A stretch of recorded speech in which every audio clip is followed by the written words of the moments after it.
So thank you all very much for showing up and having this game day. I think we're going to have a good time today. Thank you so much. Let's go ahead and start talking about character creation. The very first thing that we need to talk about is like, what kind of game do we want to play? Like, do we have any ideas on like genres or tone or things like that that we would like to play today? Not super heavy and dark. I can handle some dark, but not super heavy. You know what? I think that the world is doing a good job of providing a grimdark Exactly. experience. So I myself, while historically liking grimdark things, I'm leaning a little bit more hope punky now. Nice. Yeah. Cool. Did have some discussion of, ruins of the past kind of stuff in the Discord. Yeah. There's a way to do a hopeful spike on that. Well, I mean, we hopeful is how we end up playing it. So, a lot of it goes into that. Like I can say that sorry, I'm putting Discord on the video by accident. In previous games for the Book of Hanz, the first one was a time traveling loop, sort of like Edge of Tomorrow, where they would like keep going until everybody died and then start at the beginning again. Then yesterday's game, we did a science fantasy heist that was done in a mockumentary style. So we had a lot of looking at the camera and saying, and then it blew up. So that was just a couple of things that we did. I actually have a genre like wheel spinner thing that I can spin and see what we come up with. Unless people have like certain ideas. Let's see. They updated it and it makes noise now. I do not care for that. All right. Comedy? No, thank you. That'll happen anyway. Yeah. I mean, it's coming up crime heist again. Let's try Third time's the spinning. charm. Yeah, right. All right. I'm spinning it again. Sorry, I'm not sharing my screen on this, but All right. action adventure. I think that's this thing is not giving me anything good. Let's look for a. So let's start thinking. Okay, I've just dialed up like They Fight Crime, and it's given me. He's a bookish hunchback hairdresser with a robot body named Sparky. She's an orphan communist nun with the power to bend men's minds. They fight crime. Sounds like the ultimate buddy movie. Yeah. So there's science fiction, there's hard sci-fi, Yep. there's Wild West, there's like Bronze Age, there's like D&D style fantasy, there's like Shadowrun, there's like all sorts of different things. Does anyone have a preference for something? Do we want to do like high magic, low magic, no magic? Like I'd say sort of like low to medium magic. I'd say so. Like there is some magic in the world, but like not everyone has it. It's not all powerful. okay, small magics. Maybe, No resurrections. maybe. Do we want to confine the magic to something like very specific, like telekinesis is like the only form of magic or something of that nature? Potentially, I was wondering if we could maybe tie that into like the idea that we're batting about like in the runes of the past that like maybe there were previously great powerful mages and magics, but most of it's been lost and forgotten. Nice. I tell you what, why don't we Blood why don't magic. we tie that in? what we can do is we can tie this idea of like ruins of the past, and the only magic that's left from that era are magic items like wands, staves, the occasional scroll that you can read from, and then it's kind of gone. But no one has been able to perform magic, and so maybe that can get tied into this, in that you are, I don't know, like spelunkers who like go into ruins to try and find and sell these magic items. Like Sounds that fun to could me. be, you know, so let's see. So we're dealing definitely with fantasy there. Do we, so with the question of this like being in the past, or I'm sorry, dealing with our present in the game, do we want our present to be like it's fantasy, so we've got crossbows and swords? Do we want it to be like modern day kind of spelunking, and you've got like, you know, like excavation tools and firearms? Do we want it to And be fancy like, high grade ropes? yeah, fancy high grade ropes? Do you want it to be like future sci-fi, where like you're exploring various planets from this you know, previous kind of civilization and finding their magical artifacts? Where in there feels good for us? If I was to have a preference, I'd probably put it as sort of like Renaissance, sort of like flintlocks becoming fairly ubiquitous, but like still sort of like only one or two. Maybe you got like early revolvers sort of things, but that's about as far as you go in terms of firearms and sort of technology. Are the long arms rifled yet, where the barrel is actually is the more important development? Kind of, if we're agreeing on that, I don't mind that. That's cool. I know diddly shit about guns, so so the thing that took the technology from being like muskets and longer muskets and flintlocks was the barrel actually has almost a reverse drill bit down it. Yeah, it's called rifling, and it helps the bullet spin in the right. Yeah. But the long arms got it first before the pistols. Yeah. Again, no idea, no particular preference. I'm also happy if other people have different ideas. But that would be nice. I like it. Yeah. I like it. We can go Renaissance, but I'm going to is good. Oh, early firearms, no rifles, still accuracy out the ass. Greg, is this sounding good to you? It's sounding good. I'd say the other maybe pitch to throw out there is something a la like Dishonored style, where it's a bit of that like that kind of flavor. Yeah. I don't have a frame of reference for Dishonored, so I need more information. Dishonored, instead of going steampunk, went whale oil punk, and so a little bit of magic, but yeah, it's. You like what do you guys Blades of the Dark, say? don't you? Blades of the Dark. It's the feel. To be honest, now that I'm saying that. The demons were whales. yeah, exactly.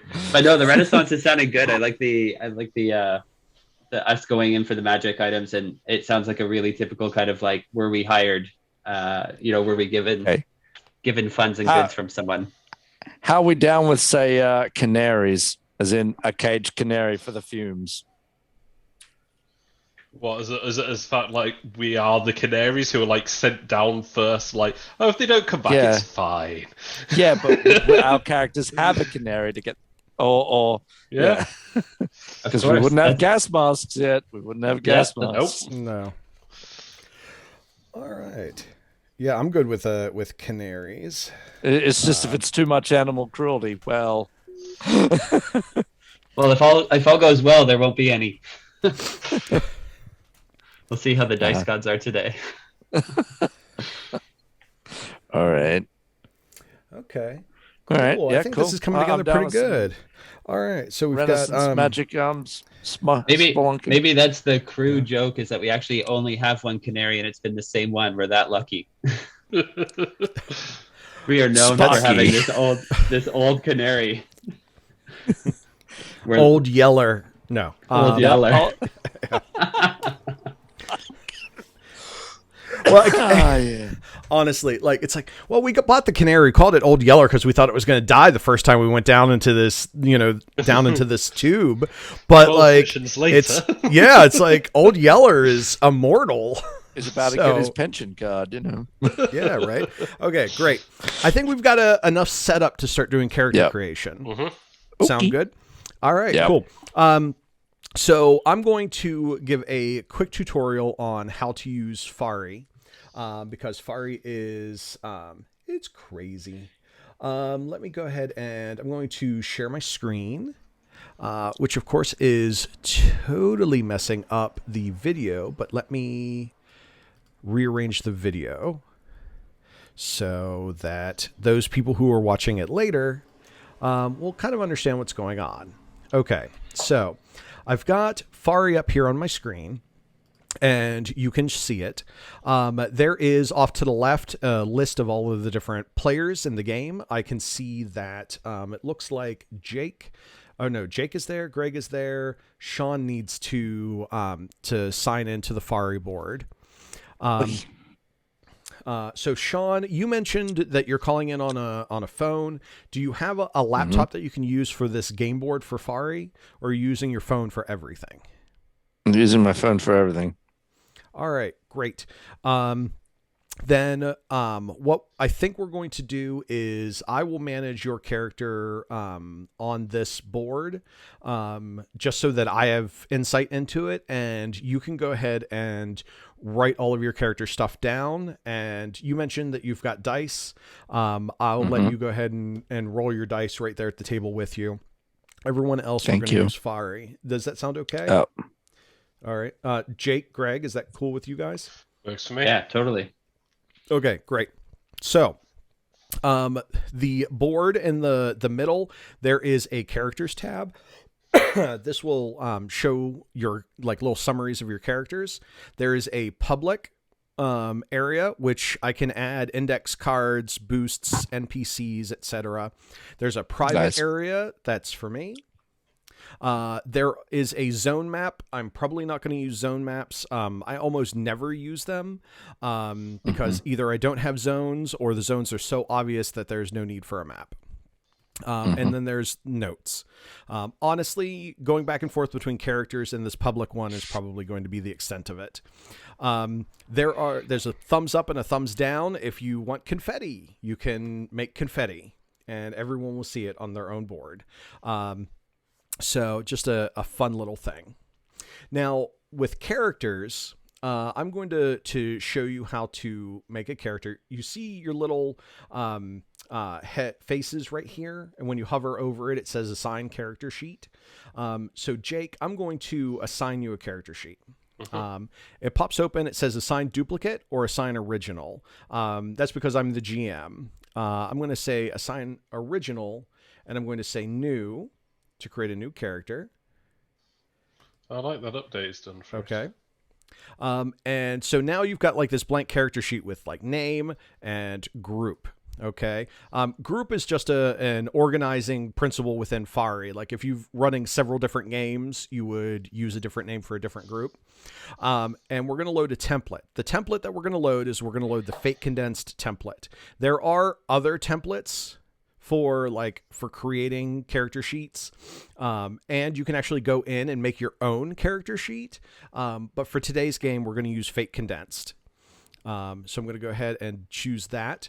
So now it has kind of everything that a Fate character would need. It's got the aspects, stunts, others, fate points. It's got little stress toggles here, consequences with their little toggles here. And then there's the skill list. Given the the choice of genres and stuff that we have, I think that using skills instead of approaches here is going to be the way to go.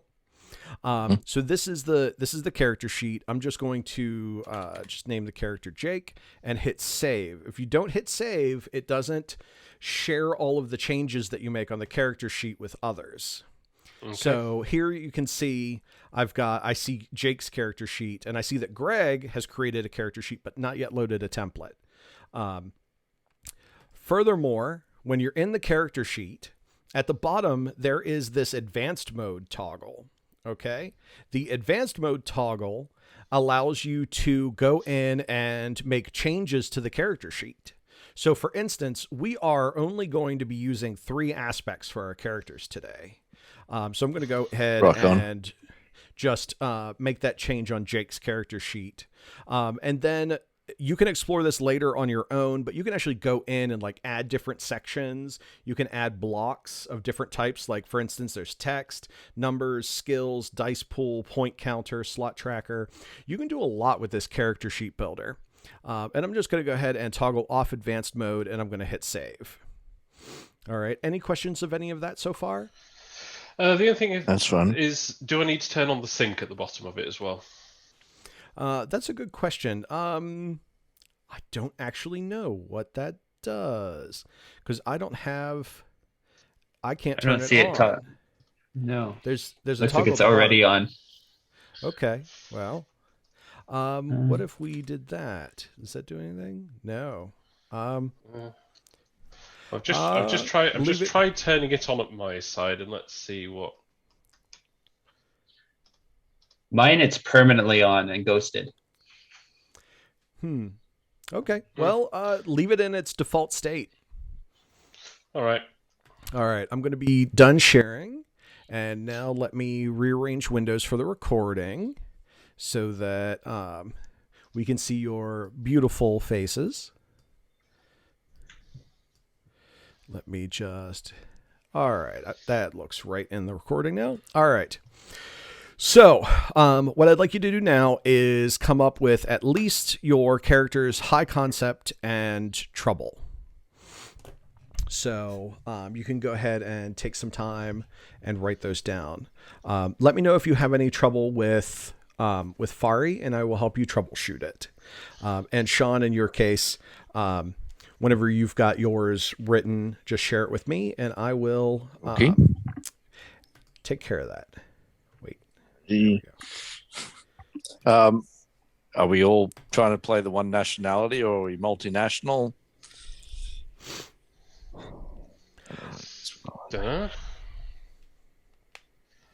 I'm fine with.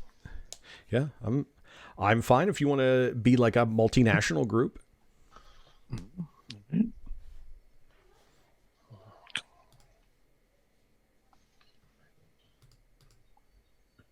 Ready.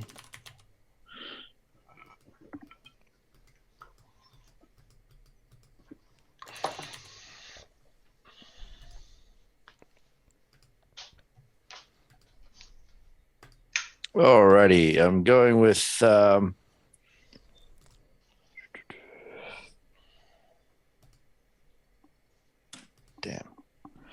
name inspiration. Almost had me, and then it popped off.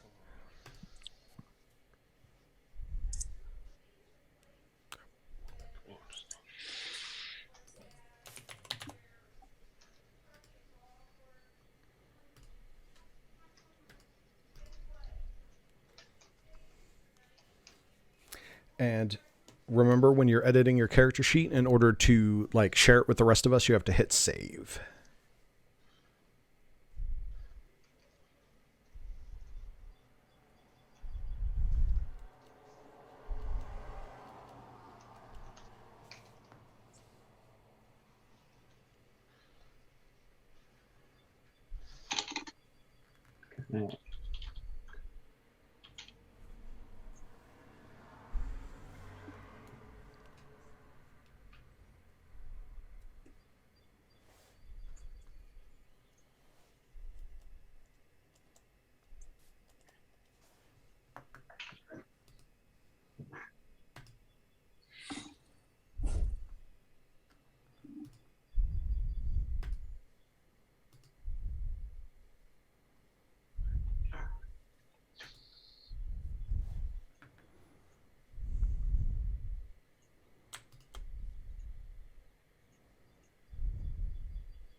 To avoid overlap, what are people thinking at this stage?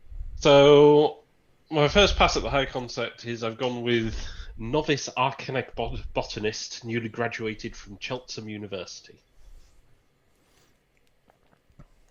Okay. Nice. Yep. Go. Oh, I was just saying nice. That was it. Oh, okay. I'm currently thinking rugged, intrepid swashbuckler.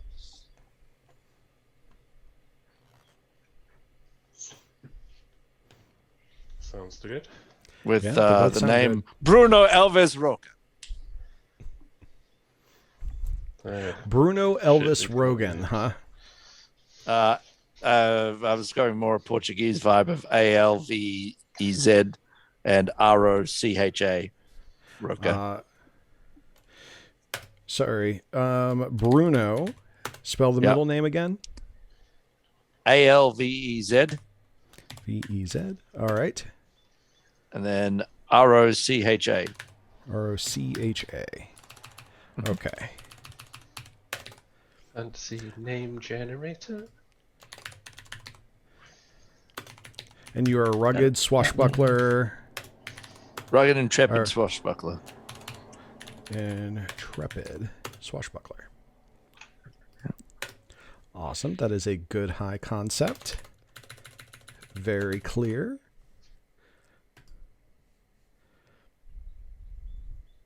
So we've got the brains, we've got the sword, probably with some charm. Possibly.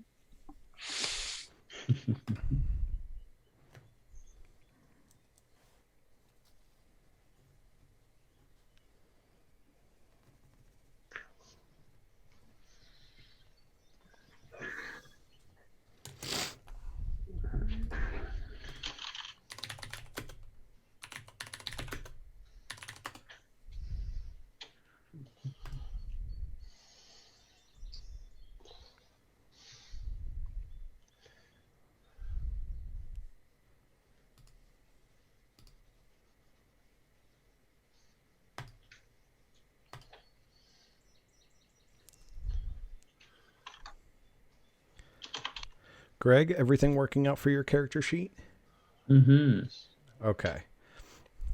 You haven't hit save, so I haven't seen like anything yet. So No, sorry, I'm just writing in stuff.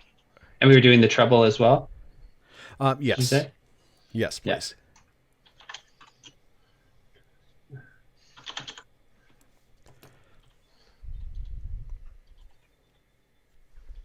Why not?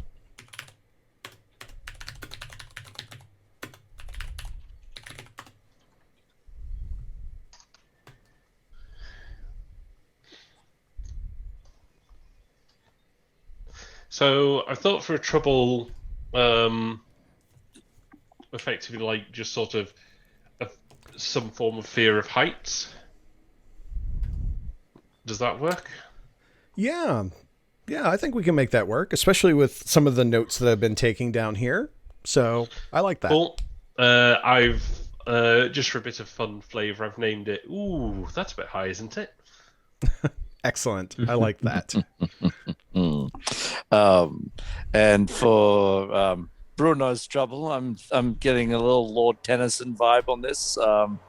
Drink life to the lees. It's not just he likes the booze. He likes life full tilt, thrill seeker type vibe. That sounds good. So drink life to the what? The small specks you get at the bottom of a red wine glass. Yeah. It's known as lees, technically Lees. Okay. Sounds It popped up in Tennyson's poem Ulysses. Awesome poem. cool. All right. I've updated your character sheet here so the rest of us can see that. Thank you. And so And for the general aspect, you're after one that we could invoke and you can compel, and it's kind of, double bladed, Yeah. Yeah. Yep. Cool.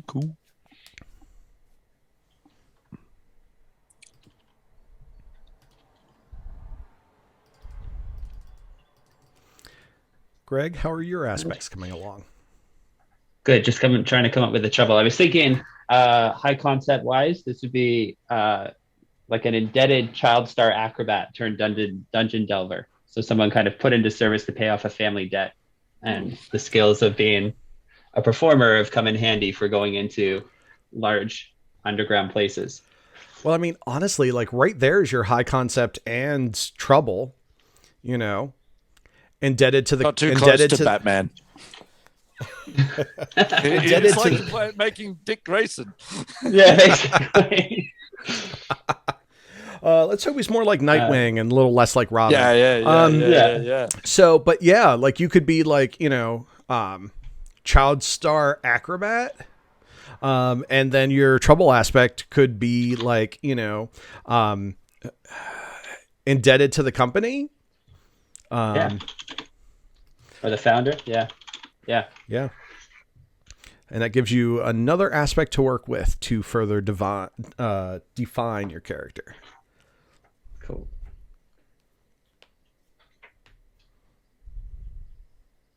So did you say we are? Sorry, I blanked a little as I was looking at something on the SRD.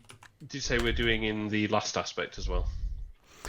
We're doing, for the third aspect, it can literally be anything you want it to be. Okay. So it's just another aspect to provide some flavor for your character. Okay. I found with one shots, like 3 aspects and 1 stunt is usually like a good way to go. Because then it gets us like playing into the game. Yeah. So I'm thinking for his aspect,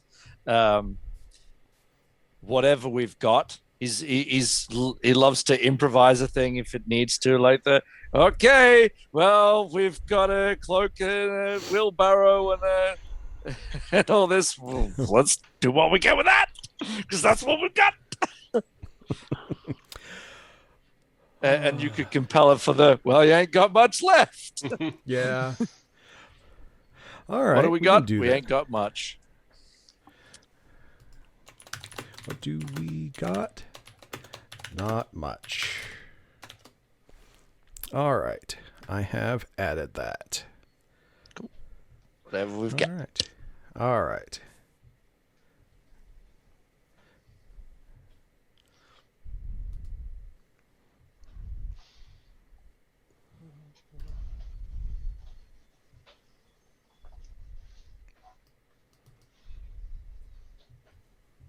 Ooh, that might be a fun one. So I was thinking my additional aspect might be sort of like, so like we've got the novice, arcanist, botanist, like as my high concept. I was thinking for my aspect, like sort of like extracurricular studies in ancient magical runes, or something to that effect. What are you imagining that does that allow you to like read the ancient civilizations? Yeah, so I was thinking stuff, like or like sort of like it might not be his like proficient in like following everything, but he might understand, like if he's looking at like a description, might understand this is a library. I don't get what the first word is. That might say abandoned library. It might say dangerous library, but it says library. I like it, but that's kind of where the difference between academics and law skill lies, in my opinion. I'm not saying you're wrong, but part of where we're at with what we're using is law is here's the funky stuff. Academics is the general knowledge. So it sounds like you'd have more academics than law. Well, what I'm thinking is like along the lines of the aspect is not necessarily in like reading the like magical runes. It could be that you have studied this like ancient defunct civilization. You could be a like, let's see, you mentioned newly graduated. It could be dissertation, working on my dissertation about the like ancient civilization. I'm just thinking like it could be a little bit broader than just reading the runes. It could be something that like you've got like some expertise in this ancient culture that kind of went away and had existed. Piecing together ancient society. I'm thinking like working on my postgraduate in fallen society culture.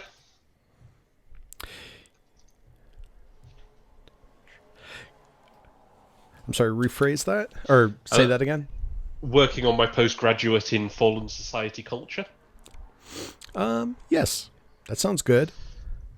And I'm going to call those people the Debesh. I just posted it into the Zoom chat for the spelling. Thank you, fantasynamegenerators.com. Oh, yes.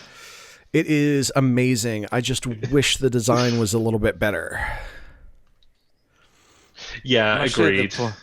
I'm at the point that I'm better at coming up with fantasy names than I am real names. And I in my games in the real world, I use a real like fake name generator.com rather than fantasy name generator. Yeah, no, I need some vowels and some consonants. Yeah, I use that site so much whenever I'm actually playing. Yeah, cool. Yeah, all my dwarves, they drop vowels out of their names, and all of my elves have one or more apostrophes in their names. So and then you see like a normal name like Luke, and you're like, where's the apostrophe? Yeah, an elf named Luke. Was he raised by humans? It's like yes, he was.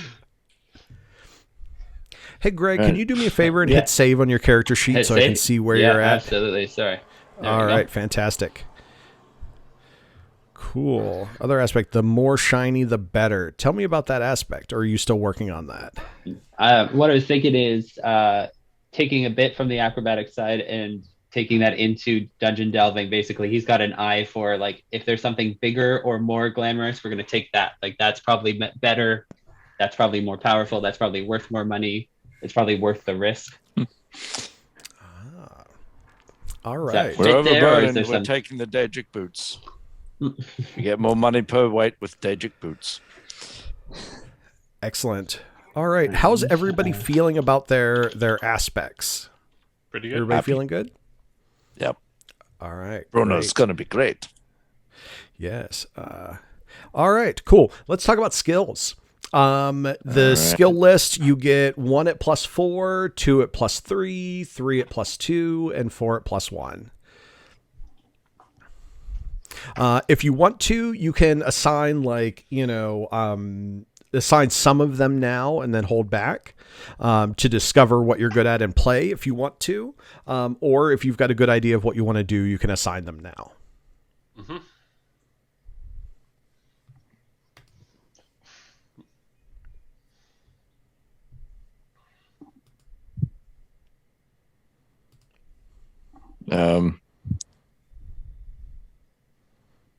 Who wants to be burglary lead?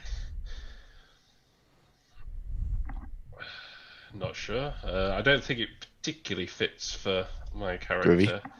I've taken my peak skill as law. Great.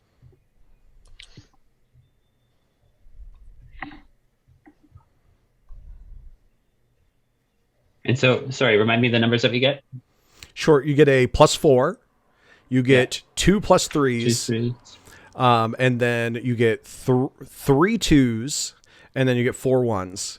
So, like, 1, 2, 3, 4, working your way down. Yeah, perfect. Or if it's and the easier, rest are zeros. Yeah. No one gets any negatives. Yeah. No, the dice do that for. Oh my god. The game that I had yesterday, it took a good hour into play before the players got a successful roll. Oh. The dice were not happy. The dice were not happy. Although the biggest gap was me rolling I think it was a -3 against a +5 that the players had rolled. something along those lines. Right. Yeah. But I was just going to say, but we all know that seeing as they all rolled so badly yesterday, they just rolled all the bad rolls out, so we're going to be fine. Perfect. Probably.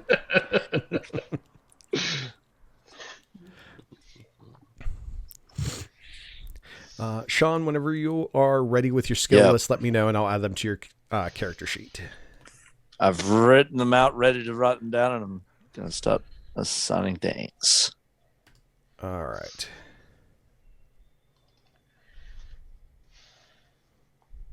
So you've got 4.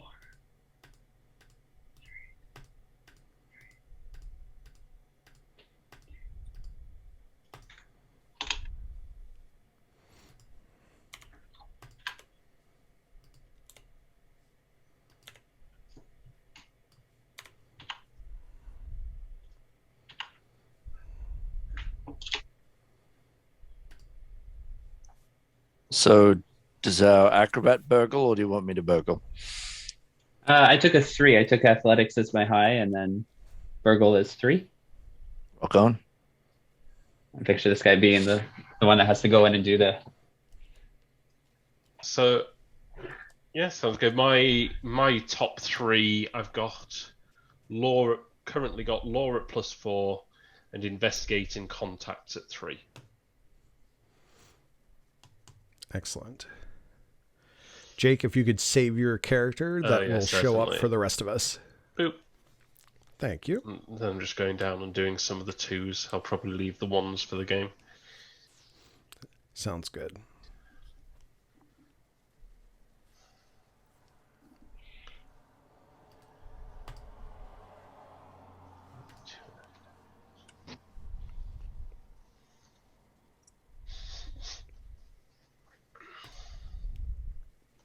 Yeah, that'll do. All right. For those of you who are done assigning your skills, go ahead and you get 1 stunt for free. And if you would like a second stunt, you can reduce your refresh by 1 to get a second stunt.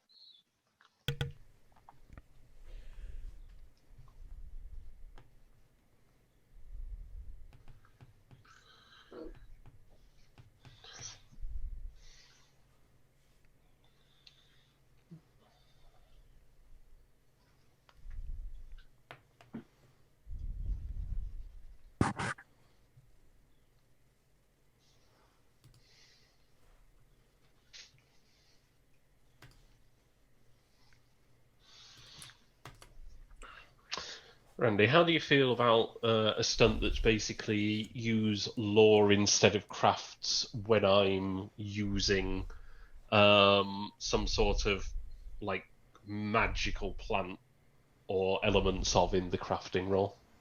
Oh, I'm great with that. Sound good? Jolly good. Yeah. I I'll actually just find a way like to I like stunts that like break rules. Like I find those are usually the most flavorful and interesting versions. The like +2 to a skill and circumstance is great always from like boarding it's people. yeah. And it's much easier to come up with, but like I like stunts that like mix up some flavor. Yeah. Well, being as you're the Rooney magic person, you should have the most interesting Rooney magic-y stunt. I'm ready to go down the list of skills for you, Randy. All right. Give me your +4 skill. Fight. Who saw that coming? Hey. All right, give me your 2 + 3 skills. Athletics And and physique. all right, your +2 skills.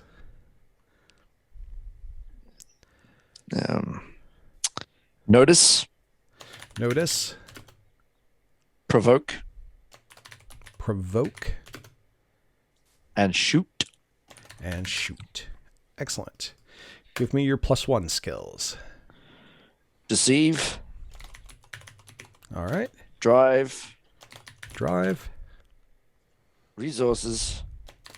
resources, And will. and will. Excellent. All right.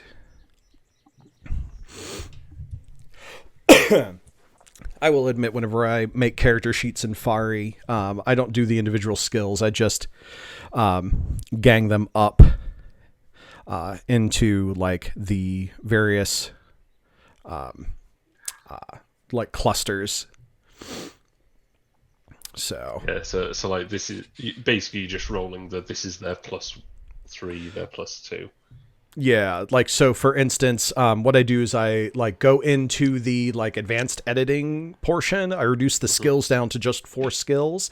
And then like the first skill is fight. The second skill is athletics, physique. The third skill is notice, provoke, and shoot. So like, for instance, if Sean was using this character sheet, whenever he would do a resources roll, I would click the button and hit roll, and then it would list out all of the skills technically that he had rolled. But we know, because we had talked about it, that he was rolling resources.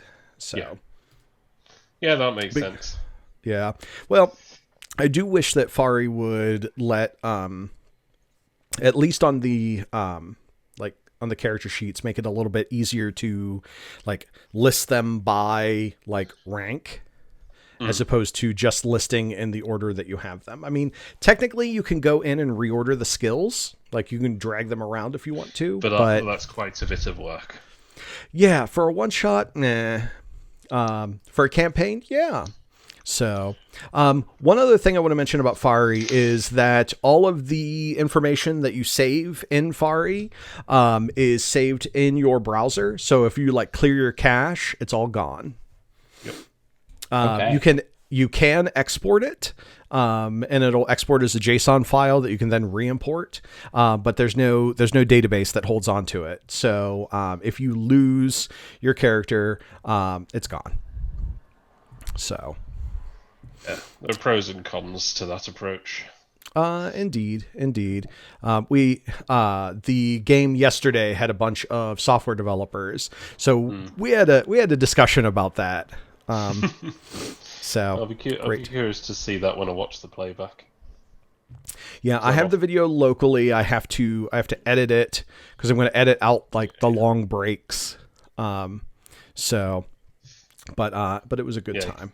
Because I'm simply a software developer, so I enjoy those sorts of discussions. Excellent. I think they were captured in the video. Nice. I hope so.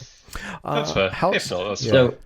so stunt-wise, if I wanted to do Yes. something that would create an advantage for the team by me going first, right? Like if my role on the crew is basically to do the dangerous jump, get across, make sure that it's safe, is there a way to then create a stunt that would help me help the team after I've done that? Yeah, let's talk about that. Or be better at that. Well, like, so, I mean, Could that maybe sound like? I was just to say, could that maybe sound like extra invokes, gaining extra invoke when creating an advantage if you're going first? it could work out that way. So yeah, you could either have +2 to the roll to make it more likely to happen, or you can have an extra invoke on your creating an advantage because you've gone first and kind of like readied the path for everyone else. I personally would go for the extra invoke because that's I think a little bit more useful than like getting the extra pluses, because like my thinking on that is like you're probably going to more often than not create advantage with like athletics or burglary or investigation and physique, and those are like, that's like your top pyramid, so it's very likely to happen, as opposed to so that means that I would go for more effect than trying to like make sure you get over the roll. Yeah, because I'll get over it easier. Yeah. Okay. That's just my thoughts on that. All right. So something like +1 extra invoke when creating an advantage when leading the way. Yeah. Is that the? Yep. That sounds good. Wow,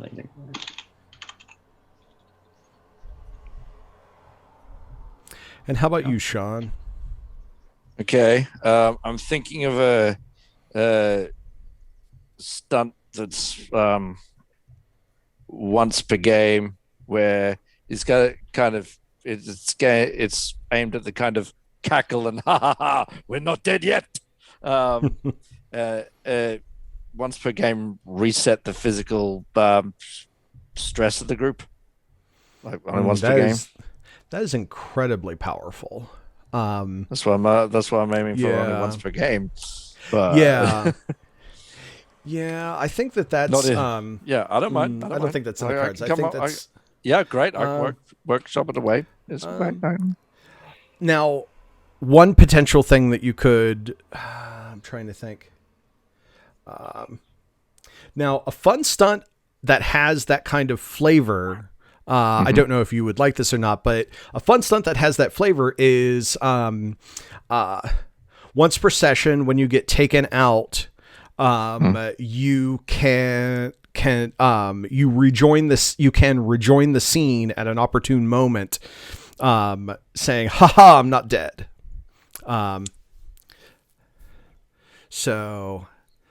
But I don't know. I mean, alrighty. I don't know. Not quite what you're going for though. Let's see. Do you want to be inspiring, like kind of rallying them? Is that kind of the some of the thinking behind that? That was kind of the idea. Okay.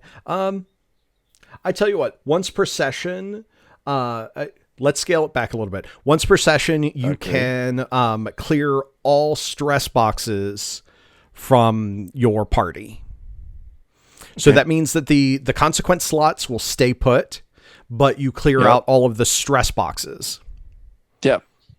All right. Yep. That seems a little bit more fair, I think. Yeah. How does everybody feel about that? Sounds cool. All right. Cool. I'm going to add that here.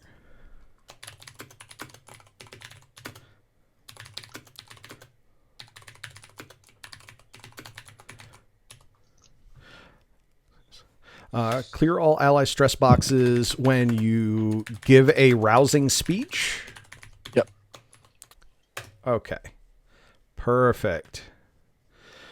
All right. How are we feeling about our characters? I'm all right. I was trying to think of a second stump, but nothing's jumping to mind, so I'm good. All right. Greg, you feeling good? Yeah, I think I'll stick with the three fate. All right. And Sean, you're feeling good with your character? Yeah, he's going to be great. But I was, considering that sell off the refresh for the stunt.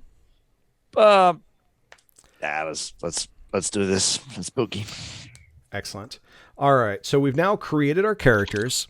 I'm going to ask that we take like about a 10 or 12 minute break so that we can kind of stretch our legs, get a drink of water if you want to. It also gives me time to think about what to do with your characters. So great. Why don't we, it is currently 10:02 Eastern where I am. Why don't we meet back here at 15 minutes past the hour? That'll give me 13 minutes to stretch my legs and prep. So 15 minutes past the hour. We'll be right back.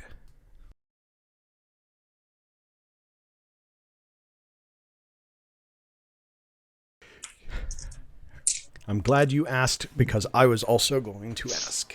Yeah. It's one of the guys from our group. He was like, "Hey, you should use this name," and gave a ridiculous name. I was like, "No, I'll do you one better." And so I just put his name in. So he'll laugh when he watches the video. Awesome. Yeah. Yeah, I know. I like to find strange names for my characters. I like to pick like names that people aren't used to, like Slovak names, and pull those out and use those.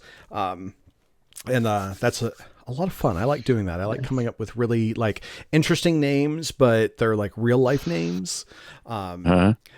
It's kind of a pattern that I actually have. I like to go to Wikipedia to find like ideas for like stories, Wikipedia or Atlas Obscura, because the real world is weird enough that like it seeds so many like great ideas. That's why I love running real world games with Google Earth, because it just keeps giving me stuff. Like I was looking for a place in Shadowrun of where do I want to put some minor corporations research facilities? And I was running it in Victoria, Australia. What do you mean there's a suburb 27 minutes would drive northeast of Melbourne CBD called Research? There you go. Yeah. Thanks, Google. Yeah, I'll take it. My friend at university, he probably had one of the best examples of that, in that he was a history major, in particularly the Five Kingdoms period of China.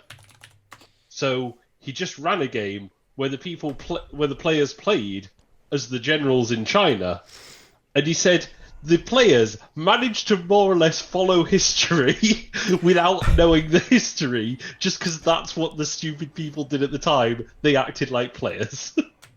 Oh my goodness. One of my favorite examples from history is the capture of the Dutch fleet at Den Helder. Basically, a cavalry managed to defeat a navy. What happened is the navy came in, the water froze because it was winter, and the cavalry was able to ride out onto the ice and just say, like, give up. Here, I'm gonna put the link into Discord because it is crazy. Well, from the Three Kingdoms period of China on Dynasty Warriors, I've fought the Battle of Chibi so many times on both sides that the fact that they managed to convince them to chain the boats together is pretty much one of the things that was one of the big turners of that, because the big, massive million sailor navy was all chained up. One fireboat set it all off. Good times. Good times. Good times. All right, so let's make our giant mistake and disaster. Indeed. Excellent. All right, so we have Fabian, Matei, and Bruno. All Indeed. right. Yes. All right, so you are... let's see. What is the name of the company that you all work for? I'm imagining something like the East India Company, but for like recovering, these ancient Debesh artifacts. Maybe it is the East India Company. I don't know.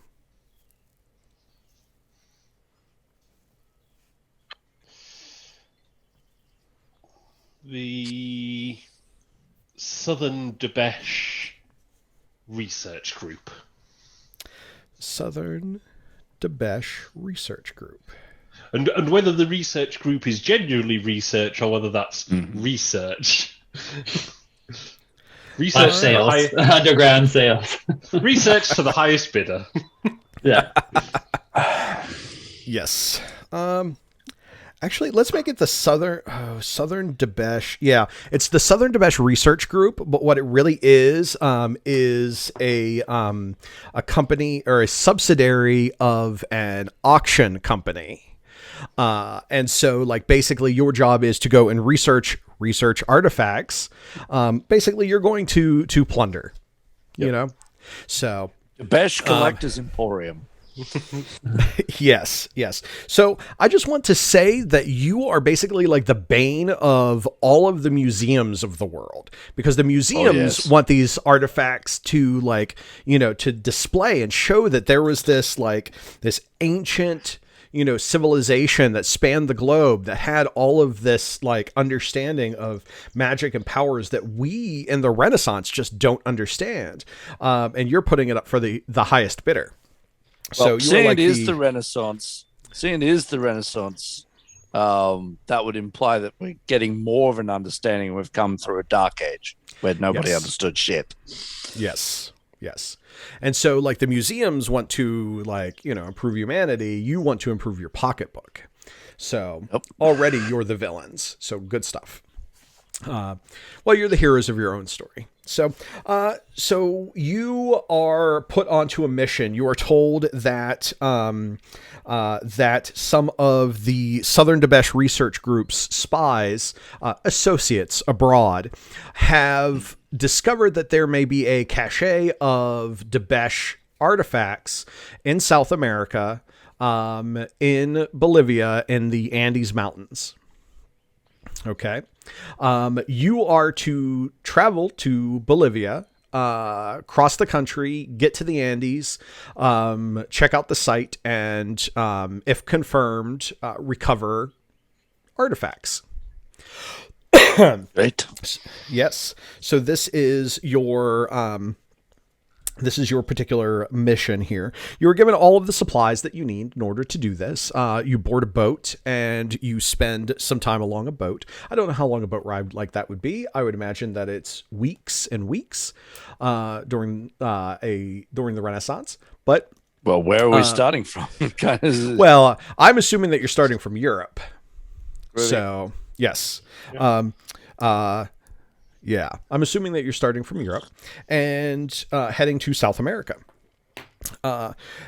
When you Couple of months. arrive, yes, yeah, there you go. It is not an unkind journey, but it is not a kind one either. You get to South America, and you are. Hold on, let me just think about this.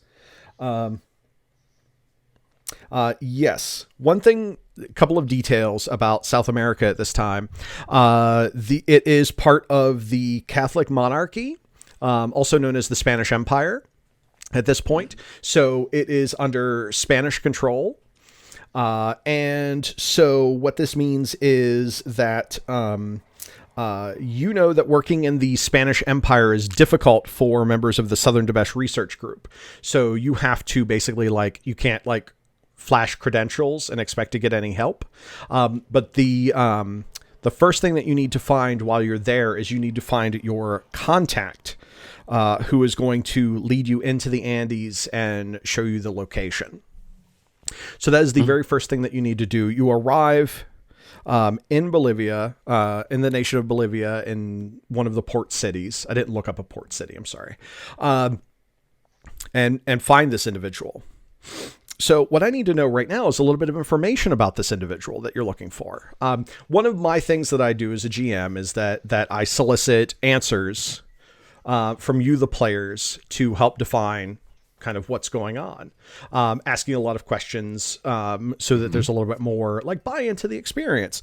So I'm curious, the person, male, female, whatever, who is the person that you were supposed to meet here? Someone give me a detail about that person. Let me see. So she has to have a double bunger surname if she's Spanish, because that's how they do it. With the one name comes from the father, one comes from the mother. So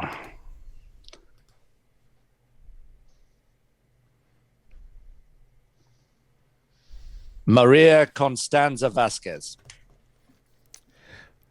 Maria Constance Vasquez. Yeah. That is a great name. Greg, why don't you tell me why she is a spy, associate for the Southern Dabesh Research Group? Yeah, I think that her family is financially compensated, and I don't know, is there maybe something political that can be influenced from the outside group? I'm not too sure, but her family definitely benefits from it, more so than the locals, if she was helping local interests. Okay, so her family benefits from these sorts of things. The Southern Debeche Company pays her poverty, not her morals. Yes. Let's see. And Jake, why don't you tell me what trouble she got into recently that you're going to need to help her out of? I think it was while she was looking for information, a card game gone wrong. So she got the information during the course of the card game, but she now owes someone big. I see. Owes money. Was she caught like cheating or something after the info or something like that, or what's the? Possibly. I was sort of more envisaging basically she essentially lost the card game and gambled away more money than she maybe really had expendable. She did not know when to fold them. Yeah. But Okay, great. great. During the course of the game, picked up. All right, I can absolutely work with that. All right, fantastic. So, the very first thing that you have to do is you have to attempt to find Marie Constance Vasquez. So how do you go about, you were not given like direct contact information. You were told like her name, what port to go to, and like, that's really it. But this is not uncommon for you when dealing with these spies, associates abroad. Just one quick question for setting, because I'm bad at geography. What sort of climate is Bolivia, particularly this port area? Sure. It is tropical, but it has the Andes Mountains. So you're going to probably, you currently are, it looks like it's going to rain. It's humid. It's fairly warm. But you know that when you travel into the mountains, it's going to get freezing cold and snow. Okay, Excuse me. cool. So, yes. Good to know. Yes. So everyone is Packed for all weather. Yes. Yes. Yes. Bolivia has a wide amount of weather. And Fabian, you actually know that Bolivia exports 4,000 different types of potatoes. So, yes. It's an impressive and number. That is, yes, and that is true from at least Wikipedia true. So, How many has Fabian tried of that 4,000? Is that a hit list? We've got to try all 4,000. I finally remembered how to spell Cartagena, so I send it to you. Oh, thank you. Well, there are only 14 of the varieties that have a magical properties, so they're the only ones I'm interested in.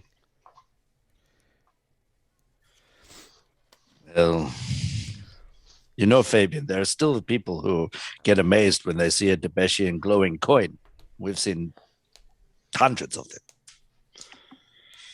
True.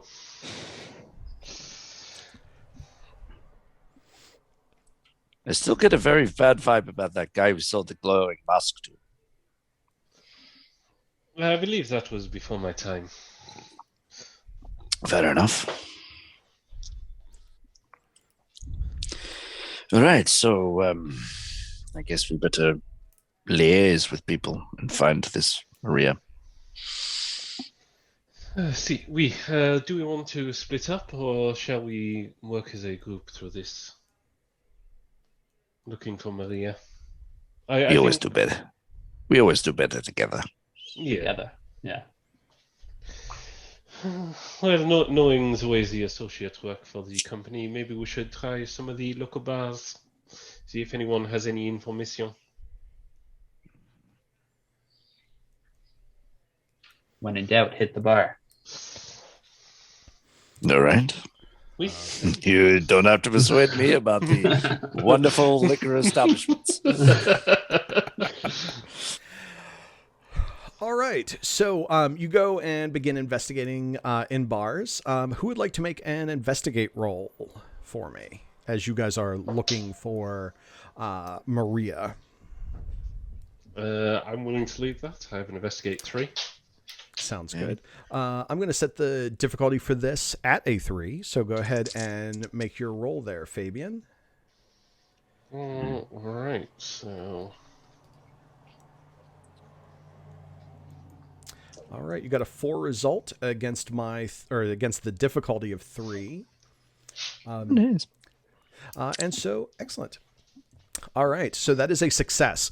At one of the local establishments, you discover that the bartender says, "Yes, we saw Maria. She's been staying here."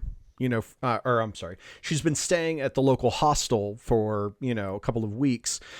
She had a card game here yesterday, and we haven't seen her yet today. Usually she comes in around in the evening to get something to eat. Or sorry, let me rephrase that. She usually comes in around lunchtime to get something to eat, but we haven't seen her. And so like it's unusual, but it's not uncalled for. Maybe she found somewhere else to go and eat. But they tell you where the hostel is, where she's staying. And so you are able to head towards that hostel. I presume that you're going to want to go to the hostel. You go to the hostel and we'll drag Bruno away from his drink. Well done. I'll just finish this one and we can go. Okay, we can go. Yes, and you find Maria. She is currently still in bed. Whenever you come into the hostel, you wake her up and she's like, oh man, I drank way too hard last night. And she kind of sees the three of you, and she immediately kind of like goes on alert. So who are you three? And she starts to kind of like slide her hand under her pillow, reaching for something. We are here about business, not unfortunate business. We are happy to see you.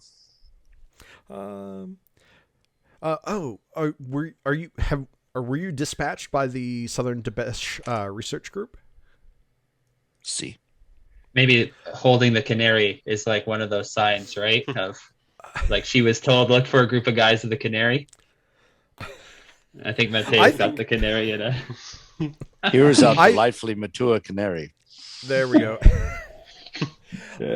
Maybe the Debesh Research Group, like, the finders like you all have like little canary patches that you like, share to like recognize each other.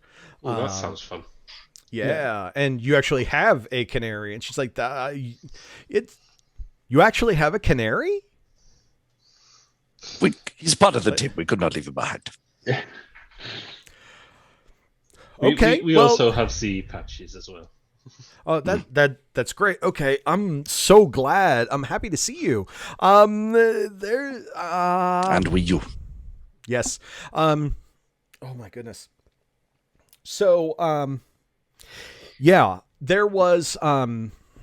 Okay, so you may or may not know this, but Bolivia is, one of the main reasons that the Catholic monarchy really likes South America is all of the silver in South America. There's a lot of silver here in Bolivia, and so there's a lot of mining that happens, looking for silver veins and things like that. Well, I caught wind that there was a group up in the mountains looking for some fresh silver veins, and it turns out that they had encountered some Debesh ruins. Now, they didn't use those terms, but given the sounds of everything, it sounds like it's Debesh ruins, and so I sent for a canary team, which is you. And so I'm very happy to show you the way based on what I've been told. But I've got some bad news for you. It turns out that when you lose at poker very badly and you can't cover your debts, you have to find a way to pay your debts. And so to kind of cover that, I gave some of this information already to the a group from the British Museum that got here a couple of days ago. And so they're already on their way up into the Andes Mountains. I guess we're going to be fast. Now, I gave them directions to hopefully slow them down, but they do have a head start on us. So I just wanted to let you know that was out there, and I wasn't hiding that from you, and that was completely my fault. So I can appreciate it. Now, but I do need to clarify. You said ahead of us. Do you mean you're coming along? well, I'm going to come along to guide you through the mountains so that you can get there faster Great. to the location. So I appreciate that. Yes. But I'm not going in. I'm I'm no canary. So yeah. So yeah, if that's good with you, you're going to need to purchase some winter gear and some climbing gear. You are more clearly a nightingale.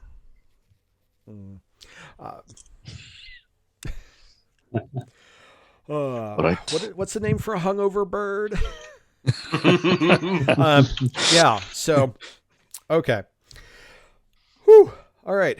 Do any of you speak Spanish? Yes. No. See. Do Comes you? with the package. Okay. All right. How about the skinny one there? Okay. No way. Great. Yeah. Great. I'm pointing Okay. I'm pointing over at him. He's like, he's our language guy here. All right. Well, let's go and get some winter gear and some donkeys. All right. So you guys managed to get the winter gear that you need and the donkeys. No roll required or anything like that. This isn't Dungeons and Dragons. We don't need to play out the shopping scenes. So you get what you need, and you begin to kind of traverse your way through the mountains. As you are, the Andes Mountains are very cold. There's a lot of snow. There's a lot of switchbacking. Marie,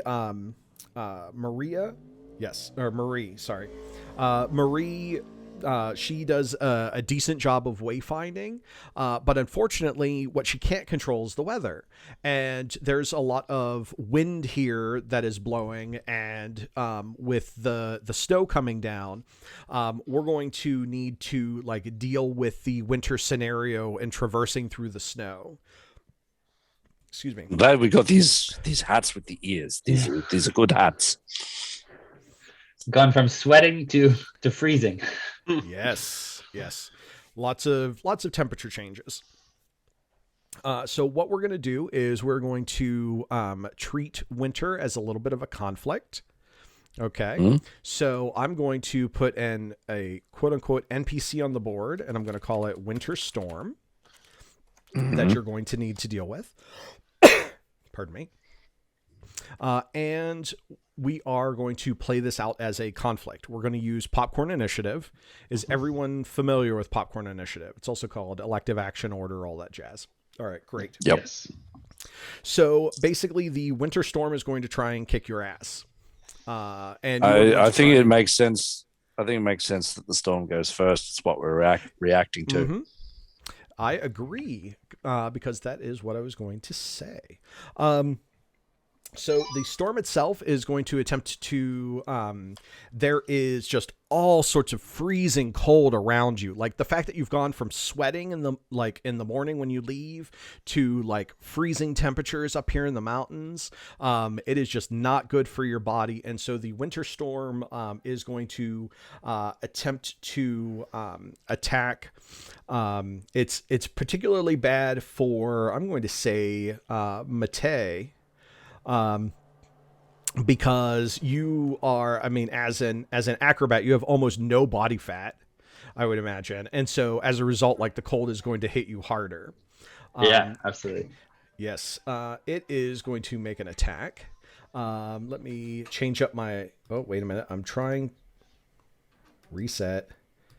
There we go. All right. Just changing up my dice because I rolled a D100. I don't think you want me to roll a D100. No. For that. Yeah, there you go. Good game, everybody. All right. Frozen. All right. Frozen. I got a 53. What did you defend with? Nothing. 96. Excellent. All right. Who doesn't love a percentage-based system? Winter is going to attack. It has a +4 to its attack. which makes that -1 a total of +3. So tell me, Matej, how are you going to defend against this freezing cold? Oh, I think part of it is just that bundling in and like laying down and trying to wrap myself around the donkey as much as I can to just like gather warmth, and then do some sort of like intense breathing that I would probably do before a big show, where like the purpose is to like generate heat before getting into some like deep stretching or something of that nature.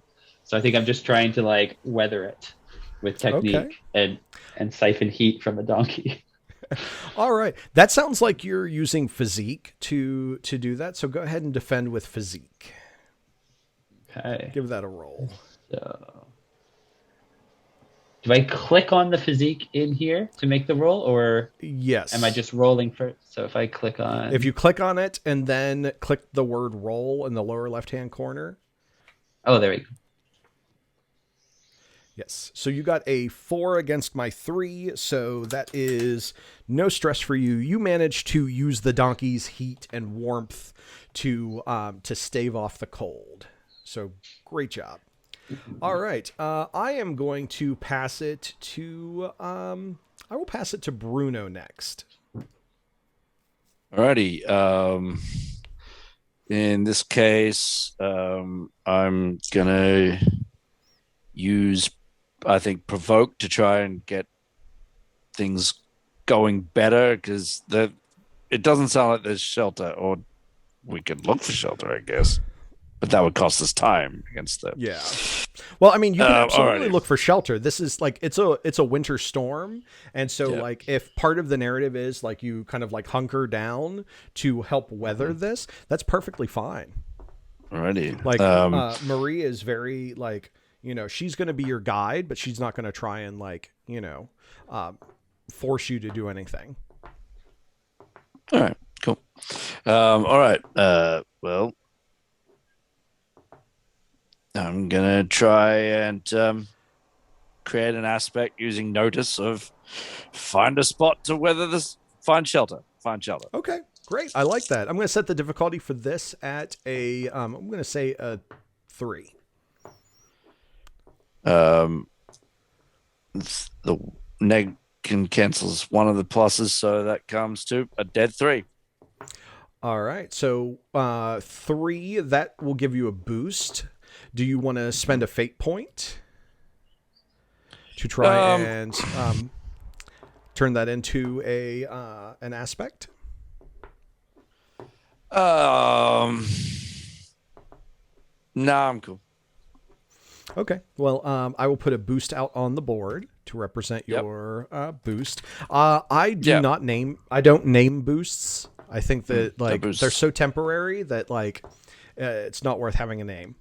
Yeah. All right. So Bruno, who goes after you? Let's throw it to Fabian. All right. All right. So Fabian? just within this conflict, how do we go about taking out the storm? Part of it is like, that's a good question. Part of it is like, for instance, what Matej did could also have been construed as an attack against the storm to, quote, take out the storm. Okay. Because taking out the storm is really you surviving the storm. So anything that you do to get through the storm, to survive the storm, can be taken as an attack against the storm. Like that's the mechanical thing. So the question is whether or not like what you choose to do in the narrative, if you want that to be an attack so that you can take the storm out, or if you want that to be a create advantage, and so on. All right. So I think what I'm going to be doing is sort of, as we're walking, sort of starting up some sort of traditional songs that sort of, the ones where it starts like one person starts singing, then the next person comes in. Those sort of songs are like starting it up, singing between the group of us. Singing around. Just trying to keep up a positive attitude, keep our mind off the storm and on something else, be able to hear if we're all close by, etc. I like that. That's good. Let's see. What skill do we think that is? Rapport. I was thinking rapport. Yeah. Sounds good to me. That's what I was aiming for. All right. And are you using this as an attack or a create advantage? I think create advantage for now, just sort of keeping positive spirits. Sounds good to me. Aspect. I'll set the difficulty at a 2 for that because it's not going to take much to get people's minds off the storm and whatnot. Ooh, that is a 0 result on the roll. I think I'll invoke the. Take the boost. I could take the boost. All right, that gets you to a tie. That takes you to a tie, to which would also be a boost. Yeah. So do you want to spend another fate point? I think I will spend a fate point on this because then that'll be much more applicable to the actual scene we're in. So I'll take the boost, and I'll also invoke the high concept part of graduated from Cheltenham University. Basically sing some rousing college songs. Awesome. I like it. Good flavor. Go ahead and deduct a fate point from yourself. Yep. You were successful in creating the aspect you said, positive mood. Yeah, something in that region. Positive mood with college songs. All right. Great. Good stuff. Fabian, the initiative now has to go to Matei. Yep. Yeah. I think Matei would want to know kind of how long do these storms typically last, and I think I'd be looking to like have that conversation with Maria. So I don't know if that's just a straight up question out the is this something is this going to be hours? Is this a day? She will tell you it varies from hours to days. So there's a lot of variance in that. It depends on when the wind decides to kind of die down. We get a lot of wind in Bolivia, and so it's, it can last for a while or not, depending on like just factors that are outside of our control. And do we think that whoever the company would have given us any specific type of items or something to help us through difficulty like this? Like, are there like low grade magic items that maybe would be commissioned or like given to us for tasks or things of that nature? That is a great question. That is a great question. I'm leaning Sounds towards like a resources check if they would. Yeah. So I feel you can roll resources to try and say that they gave you something. Yeah. My resources is 0, so it'll just be a straight roll. Yeah, I'm setting the difficulty for this at 2. Yeah. Because they do want you to go and find this cache, so. Yeah. And then let's see. Let's just see how it goes. Ooh, -1. Ooh. All right. Let's see. So here's a thought. If it -1, right, is a fail, right? Like we're yes. That's a nice company tea bag they gave you. Yeah, that's what I think. So I'm wondering, like, if they were like, "Oh, go grab something for warmth," right? If maybe the shinier the better. I kind of knew what I was supposed to grab and grab maybe the one up, something a little bit better than what I was supposed to from the company stores. Oh. If it's is it worth spending a fate point to go up to a +1 versus -1? Well, go ahead. You're in the realm of succeed with style. Succeed at a cost or not. The +1 when it's a 2, you're still failing. Yeah. And I'm imagining that this is like create advantage because we would actually create an aspect for the thing that they gave you to use. And at this point, I'm going to actually do something interesting. So when you create advantage and you fail, there are a couple of ways that this can go. Usually it's just failure.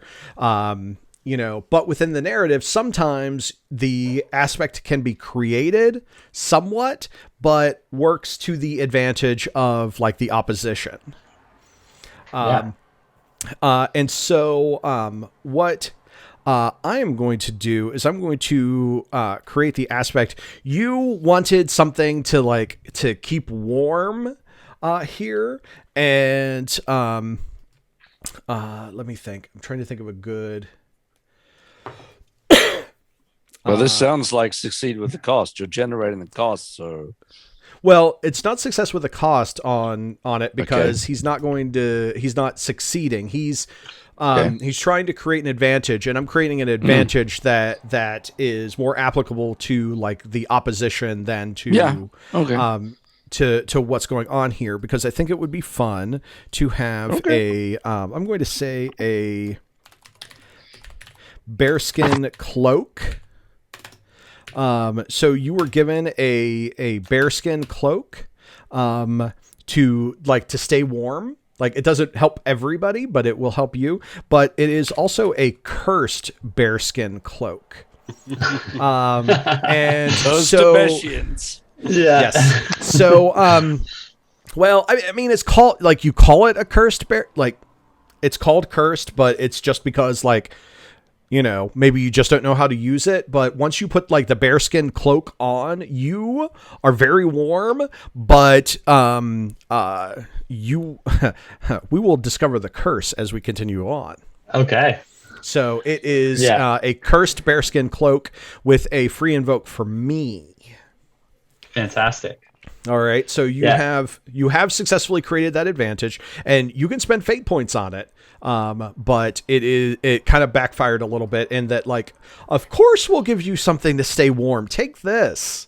We Go don't research it. Research how it works. Field research, right? Yep. Oh, All right. So, yep. I feel it a bit tighter than it should be. Yeah. So, Matei, you've you've created an advantage. You get to choose who goes, since you went last, you get to choose who goes first in the second round. And you may choose yourself. I'm not encouraging you to do that. I'm just stating that. Yeah, I think I'm looking over at Fabian and nodding, like, just kind of like, I'm warmer and I'm liking the tunes. So let's go back to Fabian. All right. Fabian? All right. So yeah, I would like to try and help Maria out looking for good paths throughout the snow. Sort of seeing if I can see where the wind might be slightly lesser, routes that will give us a bit of a wind break, that sort of thing. Okay. That sounds like you're either using notice or investigate, depending on how you're doing it. Like, if you're kind of like running off on various paths to see what might work, that's investigate. If you're trying to like see other routes, it might be notice. Unless you can kind of talk me into another skill. I think investigate works for this one. Okay. I'll sort of like do some forward looking ahead, sort of trying out this path looks a bit less windy sort of thing. Sounds good. Are you is your intention to try and take out the winter storm to like survive I'm I'm going to try and use this as an attack to sort of get us some ground. All right, sounds good. Go ahead and roll your investigate. I am going to roll the storm's defense. The storm's defense is only a +1. All right. Come in. Nail it. Come on. All right. I got a -1 And I got against a... Yeah, seriously. Wow. So -1 to 4 is a 5 stress hit on the storm. So you managed to do... Oh, that is not the track that I wanted. Hold on. Let me add... I wish I could just add a stress track and not necessarily call it physical stress. Oh, storm stress. There we go. Boom. Yeah. Boom. All right.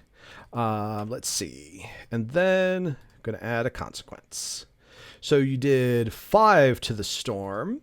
And the consequence is going to be a covered pass. The consequence that the storm suffers is a covered pass, because part of your attack was to try and find a good path through. You managed to find a pass through the mountains that, like, based on like the angles of everything, like the wind is kind of going over you and not through you, sort of situation. So it is quite a relief to go through there. I will tell you guys that you've almost defeated the winter storm. Fabian, who do you want to have go next? So I'm kind of split. Do I want to give it to one of our characters so that we get through it quickly, or do I want to take your advice of driving characters like stolen cars and give it to the storm for fun? I think let's throw it to the storm for shits and giggles. All right. Let's give him a fate point. Let's see. And as just a reminder that you do have a free invoke on that consequence on Winter Storm. I will actually add a free invoke track there to represent that. So we also have a free invoke on the positive mood, right? Positive mood with college songs. Yes, I should have added that. I did not. Cool. All right. I really think as part of creating an aspect, it should just add a free invoke. Anyway, all right. So the Winter Storm. Let's see. I am going to. So I tried Mate. I'm going to go after Fabian. So Fabian, you are like, everyone's going through this pass. You're like singing the rousing college songs, getting everybody's spirits up. But here's the thing, like those like cheering songs that you've got are like the sounds echo and some snow comes loose. And basically like not a giant avalanche, but a small avalanche of snow is going to rain down upon you. So the winter storm is attacking you. How do you want to survive this small avalanche of snow?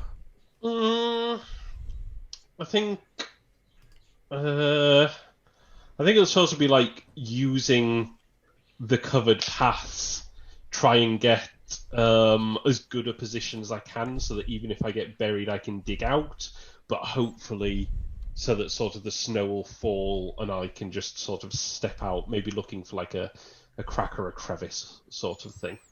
Okay, so it sounds like you're going to use athletics to kind of like try and dive for the best position. So go ahead and all right, go ahead and use athletics. I'm going to take that as a +1. Let's see. The storm is going to attack with a +4, which brings it to a 4. So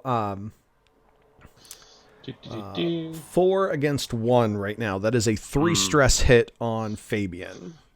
Do you want to let that stand? No, I'll take. Well, 3. Actually, yeah, I'll take the 3 stress hit in this. Stress first before consequences, man. Yes. And generally in Fate, I find that like spending Fate points on defense is one of like the worst ways to spend Fate points. Yeah. So, especially when you've got stress check boxes that you can do. All right, great. So actually, I will invoke the covered pass actually and take it down to just 1 stress. All right. Covered pass that has been invoked. All right, take 1 stress. Let's see. The winter storm is going to pass it to Bruno.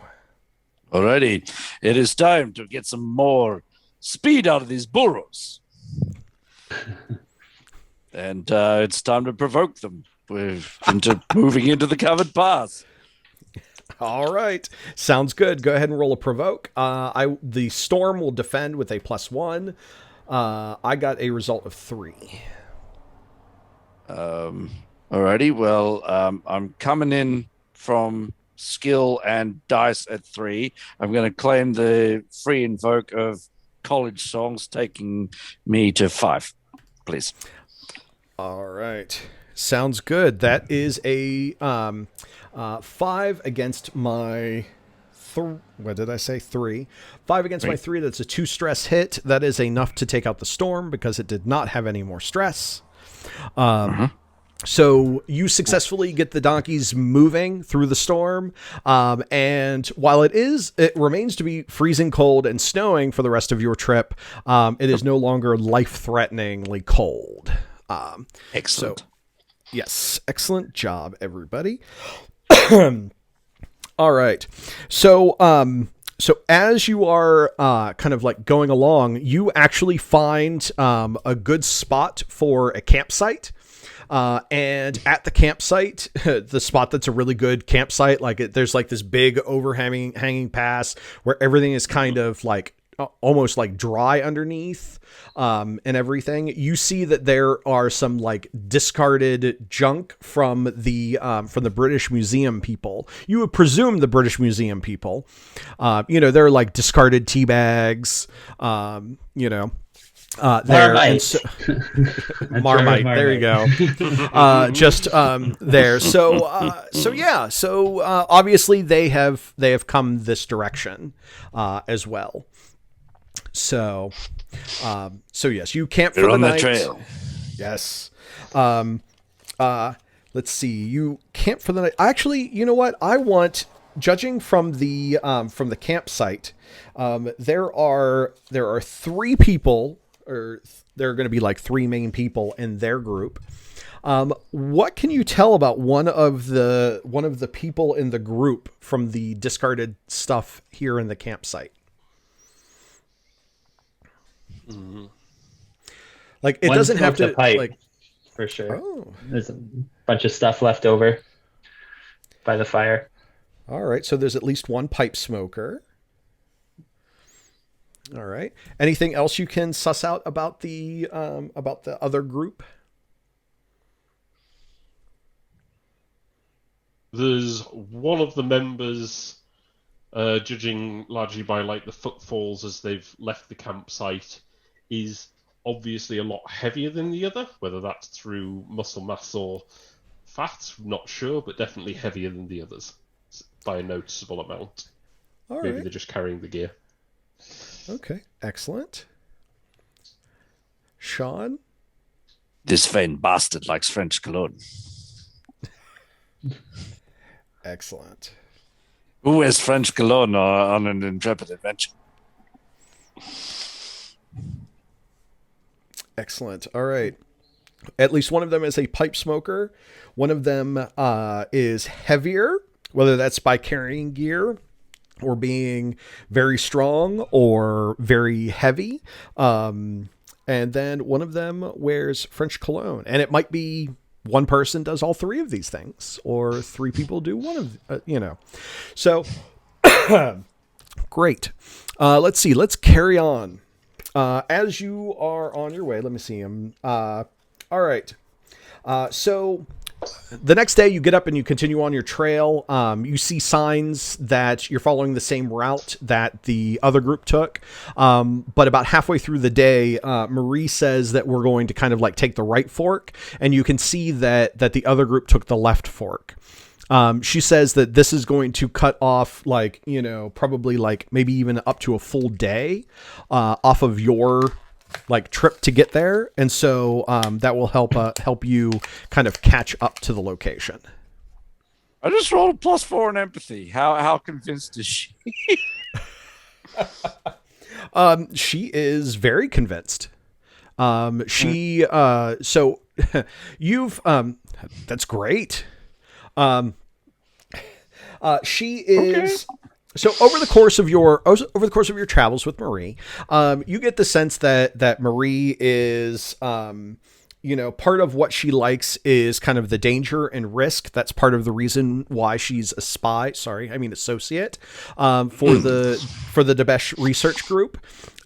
She's not a thrill seeker, but she does like kind of like pushing boundaries. And that's part of the reason why she got involved in the very high stakes poker game with dangerous people, is that she's been like, doing a great job of playing poker recently. And she thought that she could handle herself, and, she got tricked. Basically, she got tricked, and she, like, after having given it more thought, she feels like she was literally tricked into like giving this information, in a poker game. Like, she feels like she was gamed. So with the empathy roll, you can tell that she, when she told you that she gave directions to have them take longer, that was sincere. So, and she has been pushing to try and get you guys to the location as fast as possible so that you can try and beat them, because she does not like the idea that she has been tricked. Alrighty. Well, if these were the people who tricked you, we will do our best to beat them. Make you feel better about life. I would appreciate that. That would be really good. Plus, if you manage to get the stuff, that would give me a decent bonus. And, maybe I can see if there are any, Debesh research or any Debesh artifacts, somewhere, I don't know, in the Caribbean. So, that's... Well, it is to the north. Yeah, that's true. All right. So, towards the afternoon of the next day after that, you discover the ruins. Okay. The ruins themselves, judging by the way that they are, they kind of just look like, buildings toppled. So that any pointy spires are actually dug down into the ground. It appears, from your previous examinations of other sites, you would guess that a big earthquake struck, and that caused, this giant building or series of buildings, you're not sure, to fall off the mountainside, roll down, and then get kind of covered in rubble and snow. And so it is difficult to know exactly what's going on here. But one thing that you do notice for sure is that that it is very old. How old? Question for the group. How old is the Debesh civilization? Are we talking hundreds of years prior? Are we talking thousands of years prior? Are we talking Jurassic period prior? Like thou? I think, yeah. Thousands of years? Okay. Thousands of years. Okay, great. So basically there is thousands of years worth of debris and buildup here on top of what were these this whatever it was, city, village, something. And so she says this looks like the location to me. She kind of dusts some snow off of some stonework, and you can see that there are very weathered Debesh markings on it. And she says, this is where I will put down camp. How long does it typically take you to go in and investigate places like this? Usually only, I was told from the other stories that it usually only takes a few days to sort of get the first impressions.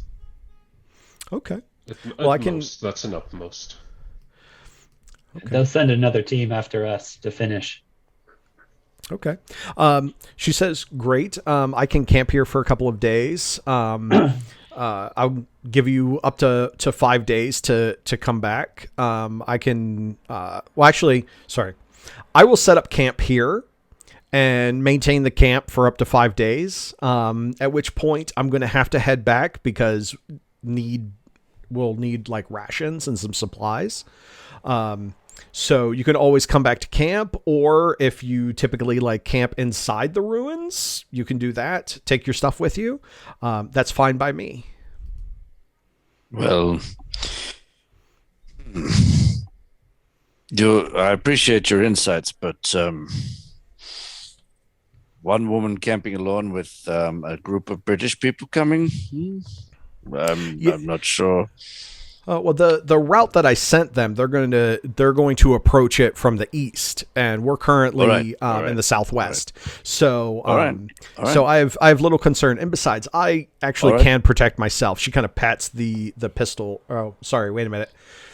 my brain was still stuck in modern because I'm thinking of her as like Penelope Cruz in a specific movie I'm thinking about. But she pats the giant knife that she has, and she's like, "I can take care of myself." Good. I appreciate this insight. I did not want you outnumbered.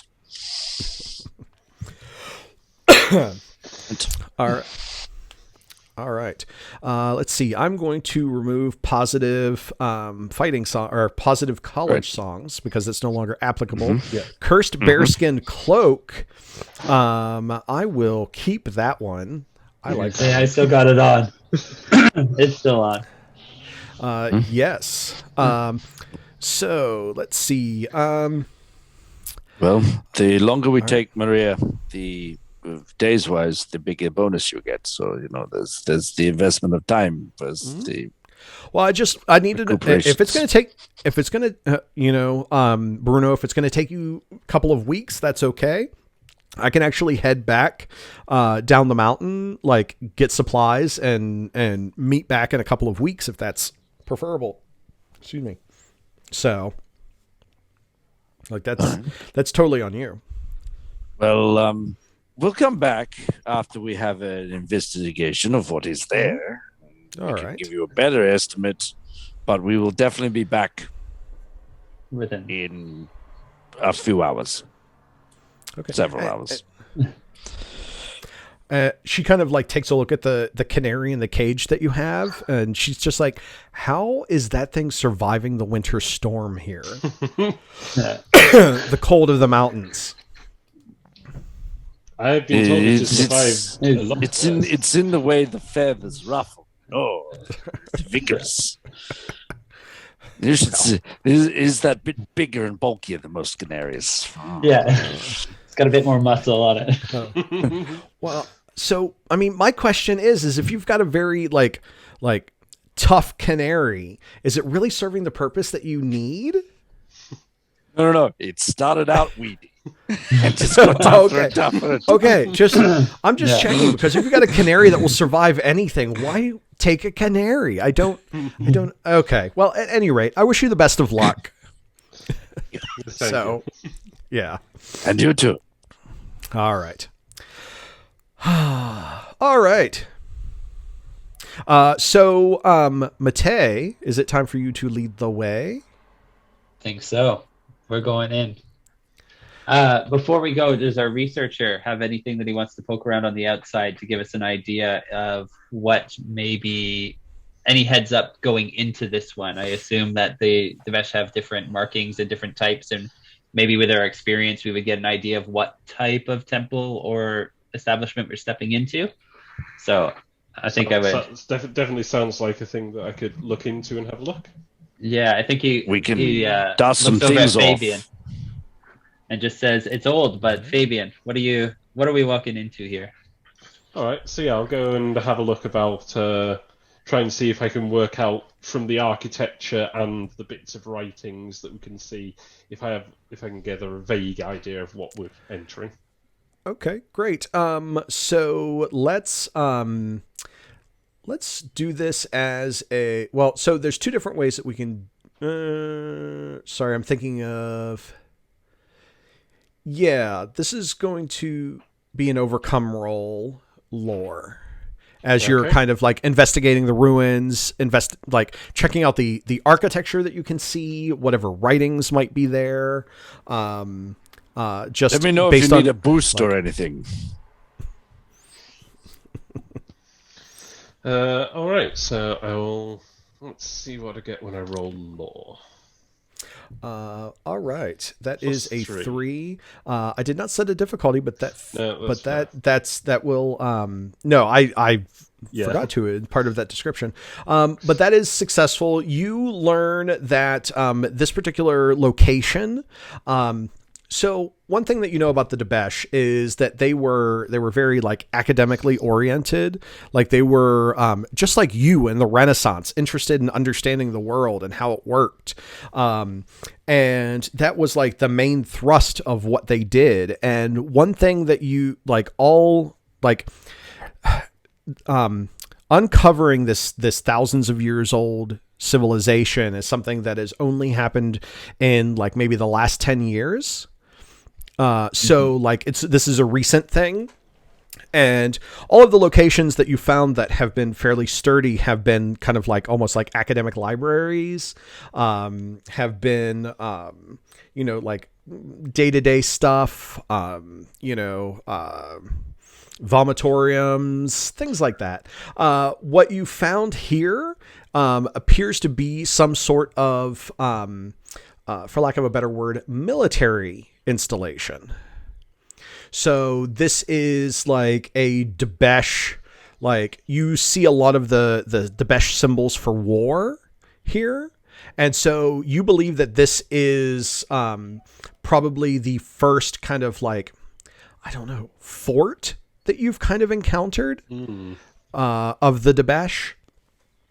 Because so far as you could tell, the Debesh did not have like, they didn't have a lot of like warlike tendencies, but this location makes use of the war symbol a lot. So you think that this might have been a fort of some sort. Well, this will be very of much interest to our paymasters. It does appear to be some sort of military installation, which is very rare for the Debesh. They were largely, as far as we could tell, very non-military, but this is quite the find. Not I surprising. really do appreciate your insight. Yeah. This is probably a good location for such a thing. All right. Well, I've prepared the lanterns. All right. So Yeah. after you, Trailblazer. Yeah. I think, I'll hold the bird just out of almost like tradition. Just start at a bird in one hand, torch in the other, and just start leading in. And you said this whole thing was toppled? The whole thing is toppled, and in fact, in order to kind of like start entering into it, basically it's at a very sharp slant down like this. And so when you go in, you're actually going to have to secure a rope and kind of like rappel down to what was the ceiling. Okay. So, Yeah. real quick, before you do that, I added an aspect to the board, Debesh Fort / military base, just to represent what you've learned, because who knows, that might be interesting. Yeah. So, Mate, you're going to enter in. You are kind of leading the way. As you start to rappel down... I'll hold the rope for you. As you... Yes. I remember what happened last time, and I don't give it to you, and I actually tie like a fancy fancy knot around something. As you begin to Very rappel... well last time. And I look at the canary, I'm like... as you begin to rappel down, Mate, the canary begins like tweeting in an agitated fashion, and you kind of like turn around and you see that at the bottom of where you're rappelling to from your lantern, you see all along the bottom is a series of fungus that has grown there. And the fungus itself is like moving, like whenever the light hits it, it kind of like recoils a little bit. But you see that it is like moving in a fashion that like plants don't typically move. So yes. Is it moving towards the light, away from the light? Like it's generally moving like away from the light, but it is kind of very quickly adapting to the new circumstances. So okay, and you said not, I haven't seen this. I haven't seen something like this before. No, you've not seen anything like this before. Okay, so I think I would yell that out, right? To our botanist. There's some dancing fungus down here. Ooh, come and take a look. No, and I think I would kind of keep where I am. I don't think I'm going closer to it, and I'm gonna keep kind of playing with the light to see is is it still moving away? And just to gather a bit of info as he's coming down. It does not like move too far away from the light. In fact, it kind of like it recoils a little bit from it, but then it kind of adapts, sort of like how you go from like a dark room to a bright room. Your eyes kind of like need to adjust. The fungus seems to be adjusting. Okay. And sorry, did you say it was just on the walls, or was it on the floor where I'm trying to get to? It's on the floor where you're trying to get to. And it is coming up the wall a little bit as well. And are there any spots? And you could swear that it wasn't on the wall before. Yeah, it's moving quick. And are there any spots currently where it's not? Like, are there any like boulders or anything? Like, if I was to get a swing, I could land on before getting off this rope? You know what? There is, I would say there is a like a stone altar that like fell from what was the floor to what is now the floor, formerly the ceiling, that is not covered with fungus that you could potentially like leap to. Okay. And is there any way to like, can I swing with the rope and fasten it so there's a bit of tension where the guys could come down kind of away from the fungus, unless it moves towards us, obviously? No, I don't think. Or am I happy to get off the rope? You know what? You've got control of the rope, so yeah, you could give that a try. So I guess it sounds to me like you're trying to create an advantage of like higher ground, quote higher ground. Yeah. Is that fair? Okay. Just so these guys aren't landing in the fungus itself, right? If I can kind of like kick off the wall or get some momentum and then swing off to give them a better starting position. Sounds good. All right. So go ahead. I'm going to set the difficulty for this at a 4. Because you've got the birdcage in one hand. You've got birdcage, lantern. Birdcage on my back probably is where that would end up going. Okay. Got a birdcage on your back. Yeah. All right. So go ahead. Athletics? Athletics, I'm going to say the difficulty is 4. Cool. So I've clicked athletics, roll. Nope. Holy cow. You got confetti. That's the second 4+ roll that we've had today. In this game. Yeah. Yeah. Sean rolled 1 for empathy, and now you've rolled for athletics. I set the difficulty for 4. You doubled it. So that's going to be style. Yes. So I'm going to stunt say, as well. let's see, rope to higher ground. And that is going to have 2 free invokes on it because of success with style. With so that has extra one because of his stunt. Oh shit! And an extra one because of his stunt. Thank you.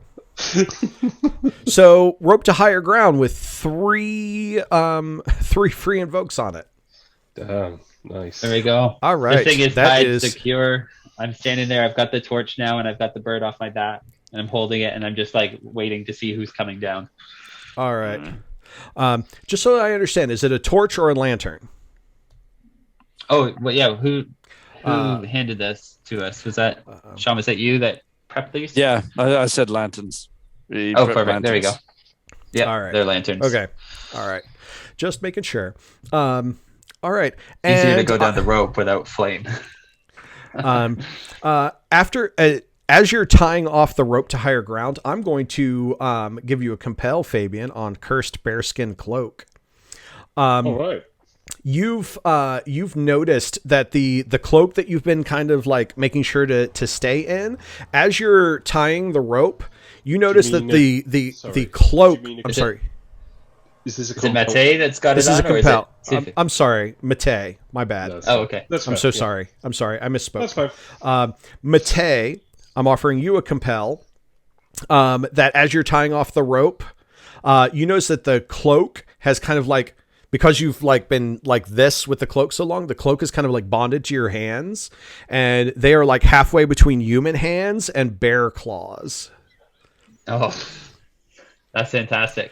So you kind of like look at that, you're like, oh, and you kind of like itch, and you like look down your shirt, and you see that you're starting to grow like bear fur. Yeah.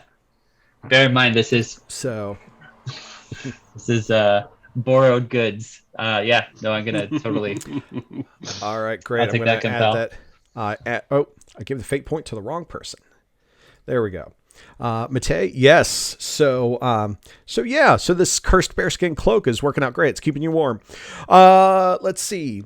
So who wants to do something next? You've tied off the ropes. Well, the rope. I heard there was moving fungus. Right. So I'd like to get down to the high ground and try and take a look at this moving fungus, because that sounds like fun arcane botanist stuff. You are a fun guy. So, all right. So let's see. There is so in this instance, we've got like two zones. We've got like outside at the top of the rope, and we've got down at the bottom of the rope. And then we also have like a third zone, which is where the fungus is. Because there's a chance that you could fall in the fungus, I'm going to actually ask that you make a roll to like move between zones, since there is kind of a pressure for that. So you're going to climb down the rope. That seems to me to be an athletics check. Sounds good. There are the rope to higher ground invokes as needed. Yes. The difficulty for this, I'm going to set at a. I did say repelling, so I'm going to set the difficulty for this at a 3. Okay. That is a -1. -1. Alright, so we've got 3 free invokes on the rope to higher ground. Mm-hmm. So, well, if I did 2 of those, I would succeed at a minor cost. Yes. People alright if I use those 2 free invokes? They're there. Alright, I will use those 2 free invokes to accept a minor cost. And we'll leave 1 in case it's needed. Yes. All right. So, Fabian, a minor cost. You know what? I'm going to say the minor cost for you, Fabian, is that you are going to lose. Let's see, minor cost. You're going to lose your last writing pencil. It kind of like drops out of your pocket into the pile of fungus. You can see it there, plain as day. It shouldn't be difficult to get it. The fungus do kind of like swarm around it. And you see the fungus actually, like, you watch as the pencil kind of like cracks in half. And then a couple of halves as the fungus is kind of like squeezing it.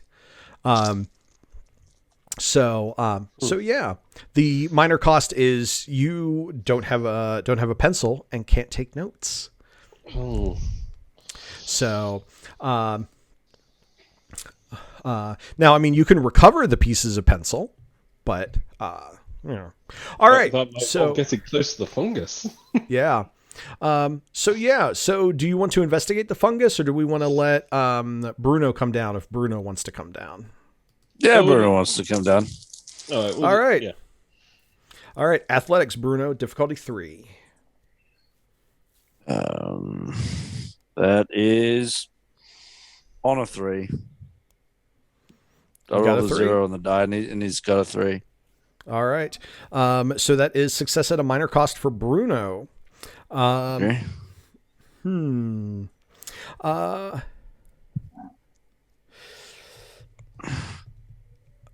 going to say. Well, I might as well take the last invoke and take it to 5. Yeah. All right. Yeah. There you go. All right. I marked off the last free invoke, and Great. you have successfully gotten down without any trouble. Thank you. So the fungus is now very obviously moving towards the like stone altar that the 3 of you were standing on. You're kind of like you're kind of or close to being surrounded by this fungus inside of this ruin as it's moving around. I don't know what you would like to do. I'd like to try and investigate the fungus, sort of generally a general sort of academic sort of what do I first notice, but in particular I'm looking to see if I can find a way to sort of direct the fungus so we can hopefully like either sort of clear a path or distract the fungus, which is a fun phrase. Like if so, because I don't really want to be trudging through mysterious, magical, moving, unknown fungus. Fabian, what happens if we attack it with fire? Will it rack off? I do not know yet. It is All right. an unknown. All right. The All right. Aussie motile plants that has been found in the past were primarily things like vines that would crawl up walls. A motile fungus is quite new and exciting. As is a military base, right? Indeed. All right. So go ahead and give me an investigate roll. This sounds like you're creating an advantage that you can use Yes. to try and understand it. I'm going to set the difficulty for this at a 3. All right. My investigate's 3, so let's see how we do. 3 on All the dot. right. That is a boost, unless you'd like to spend a fate point. Yes, I would, because we might want to leverage this. So I'll just invoke my high concept of the Arcanic Botanist. Excellent. So All right. the sort of using the knowledge of my studies when there were, dry lectures on fungus with magical properties, thinking back to those. All right. So as you're kind of investigating, you're kind of like, poking at the fungus, trying to get an idea of what it does. You kind of like look up as Matei like kind of moves the lantern to help you get more light. You see that there are kind of like a pile of like animal bones in the corner.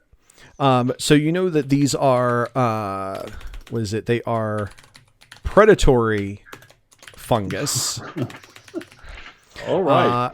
And so, yes, this fungus apparently kind of like catches up on slow creatures, swarms them, crushes them, and devours them. So they are attracted by movement. All right. Or, So, I'm sorry. No, they are attracted by, I'm going to say warmth here. all right.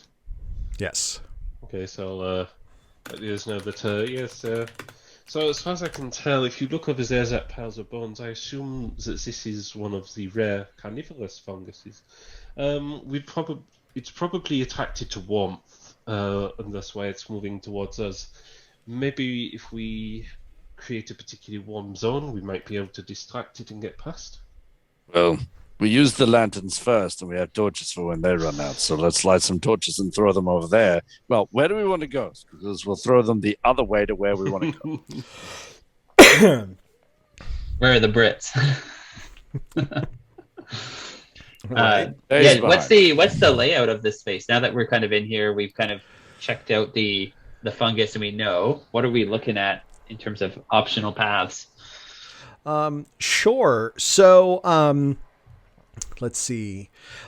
Based on the location that you're at, like kind of like looking around, you're imagining that what you're in right now would be like probably a second or third story of a building.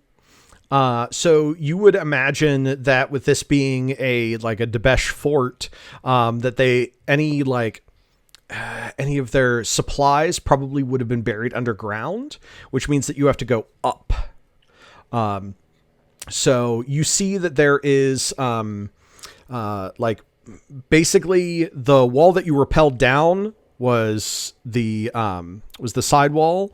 But you see that like over in a distance, it's collapsed and rocky and should be fairly easy to climb if you can get past this predatory fungus. Hey, I look over at Bruno. Yeah. You like things We're that going that way? get hot? All right. Yes. All right. I'll start lighting up and get ready to throw them the opposite way to where we want to go. All right. Go ahead. It sounds to me like that is a shoot to throw the torch where you want it to go. Yep. I'll set the difficulty for that at a. I'll make it a 2 because it shouldn't be that difficult. He's coming in at a 1. I rolled him -1 all up. Oh my! On All the right, die. so you're one short. So he's got he's 1 short. Oh well, maybe on the next torch because he's not just throwing one. Because the way he said it's attracted to heat, he wants to throw a few. So I don't know. So let's see. Is there an aspect invoke here that do we have other stuff that could be lit on fire? This gotta work with what we got. This sounds like an overcome, so that could be overcome at a cost. I can give you a cost, unless you want to spend a fate point to justify. I'm going to spend a fate point on his aspect, whatever we got, and he's just throwing the torches to say what we got. The alcohol.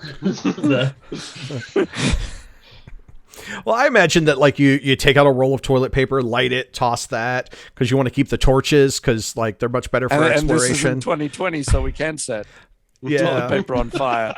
Yes. So yeah, you kind of like reach over for Fabian's postgraduate dissertation, and he's like, no. Slaps hand away. We don't burn that. Yeah, we don't burn no, that. no, all right. That's fine. All right. Let's do the torches. All right, you spent your fate point, and you have lit enough stuff that the fungus begins kind of like crawling away in the other direction, and you are able to get to that like rocky face to climb up to go down in this ruin. Is all of the fact that this is like upside down, is that okay for everybody? It's not too confusing. Okay. No, I'm trying to make sure I understand it, but okay. All right. myself. I just wanted to make sure that it wasn't like I was trying to do something too complicated. So yeah, you managed to basically go ascend to the first floor of this building that's upside down. One question. What I'd like to do, oh yes. As we go, am I able to recover any of the pencil? Any of the pencil? Oh, that is a good question. You know what I'm going to do? I'm going to offer you a compel, Fabian, on this. On the working on my postgraduate in Debesh culture. To like you will go and like get the pencil. But the compel is that some of the mobile fungus is going to be sticking to your boot, and it is going to go unnoticed by you and the group. All right, that sounds like that'll be fun later on. So I will accept and take that juicy fate point. And on Fabian's boot, just modified the predatory fungus aspect. At this point, I would like to I think it's a good time to take a 5-minute break to stretch our legs, take a bio break, get a drink if we need to. I currently have 11:39 Eastern. Why don't we meet back here at 1:45? That would be 6 minutes. You'll find that the minutes with time service, the minutes are the same. Mine's 39. It's just a vastly different hour. Yes, yes. That's why I specifically say like the minutes and say try to say like to the hour and stuff. So, all right, great. We'll meet back here at 1:45.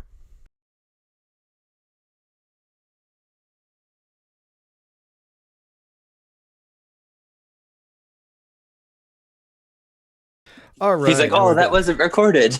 No! It was all for show. No, I did not record the audio in that break. Good. Right. I tell you what, Jake, are you actually here and just have your video off? He said just going to be in a minute. He popped a message in. Oh, yeah. Oh, okay. Now I see that, yeah. I've got Zoom over there, but my recording's over here, so I can see, like, I'm looking here to get everything. And he can be a minute. That's fine. What I want to do while we wait is, I want everybody to come up with a magical item that is going to be discovered in the ruins. So, like, it can be like, remember this is the like Debesh Fort / like military base kind of thing. So you can come up with something good. I'm not guaranteeing that you're going to get to use it or anything, but I want some fodder for some items. Like, it can be staves, wands, armor, swords, what have you. Mm-hmm.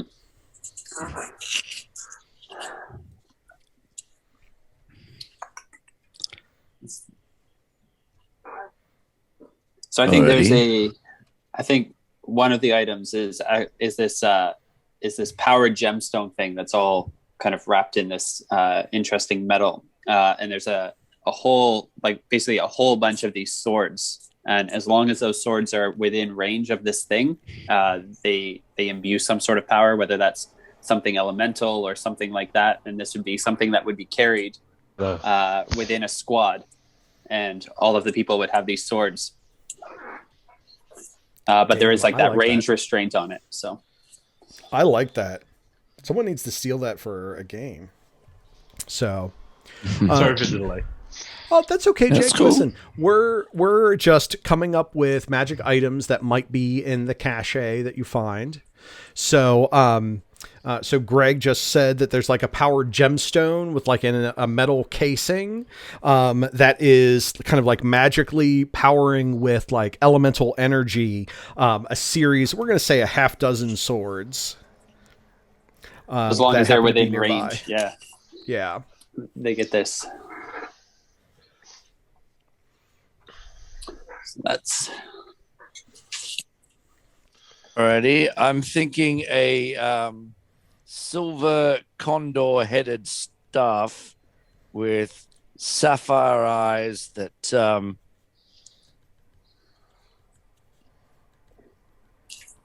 kind of generates or manipulates. Well, because we've come through it, it'd be logical for them to have something about it.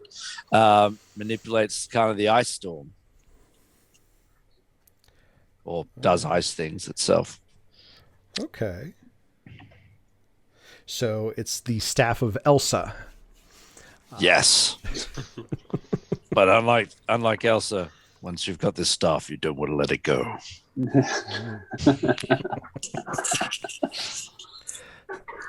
And I'm thinking one might be sort of armor that is much sort of, it's resilient to a lot more than can reasonably assumed. Like, it's going to withstand high temperatures, it's going to withstand low temperatures, it's going to withstand heavy blows with barely an impact.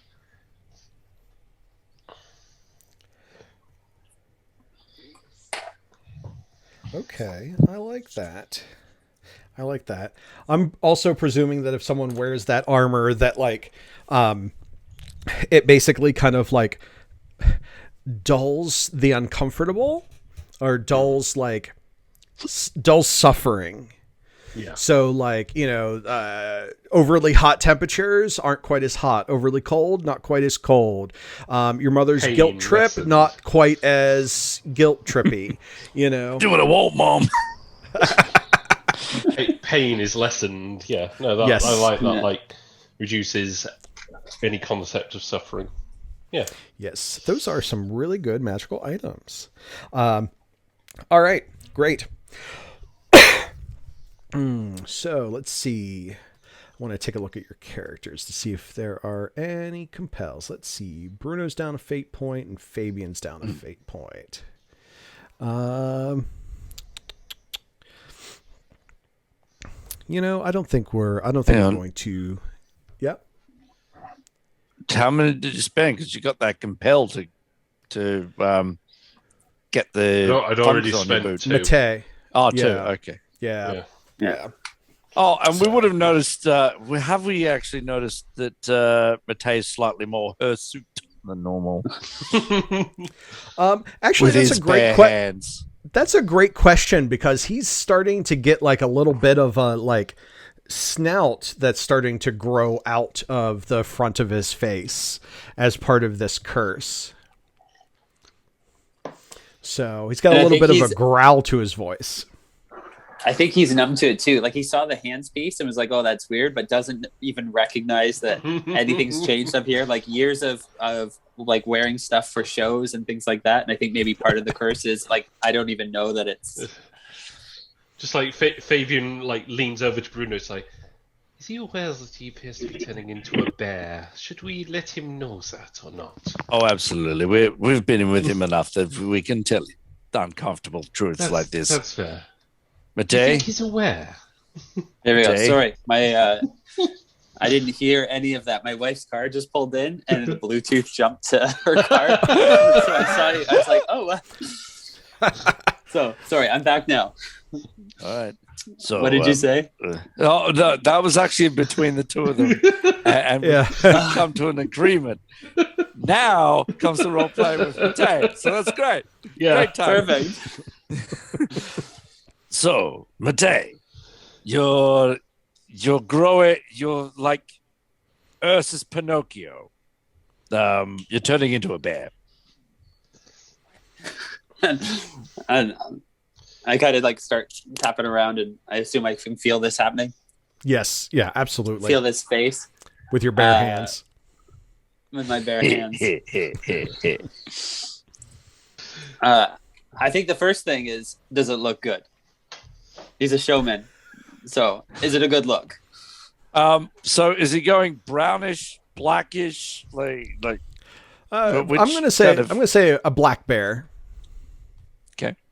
I wouldn't say it looks great at the moment, but maybe if you look also a bear, it might be interesting. You've kind of got, as you can see, the more glossy black fur of a black bear. If that helps. And I start stretching. Do I feel any different? Do I feel less limber? Do I feel more inclined to a certain four-legged walk?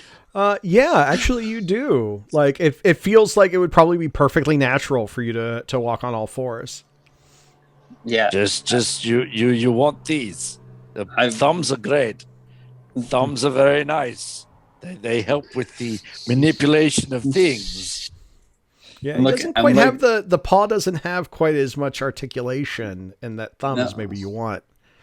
Oh, so that canary is looking a lot more tasty. I think I would try and I think I'd say like this may be the cursed piece of this, and I start looking for like how do I pull this thing off?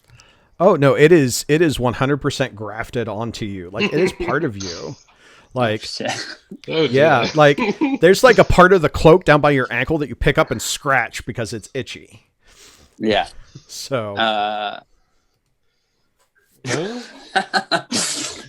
All right.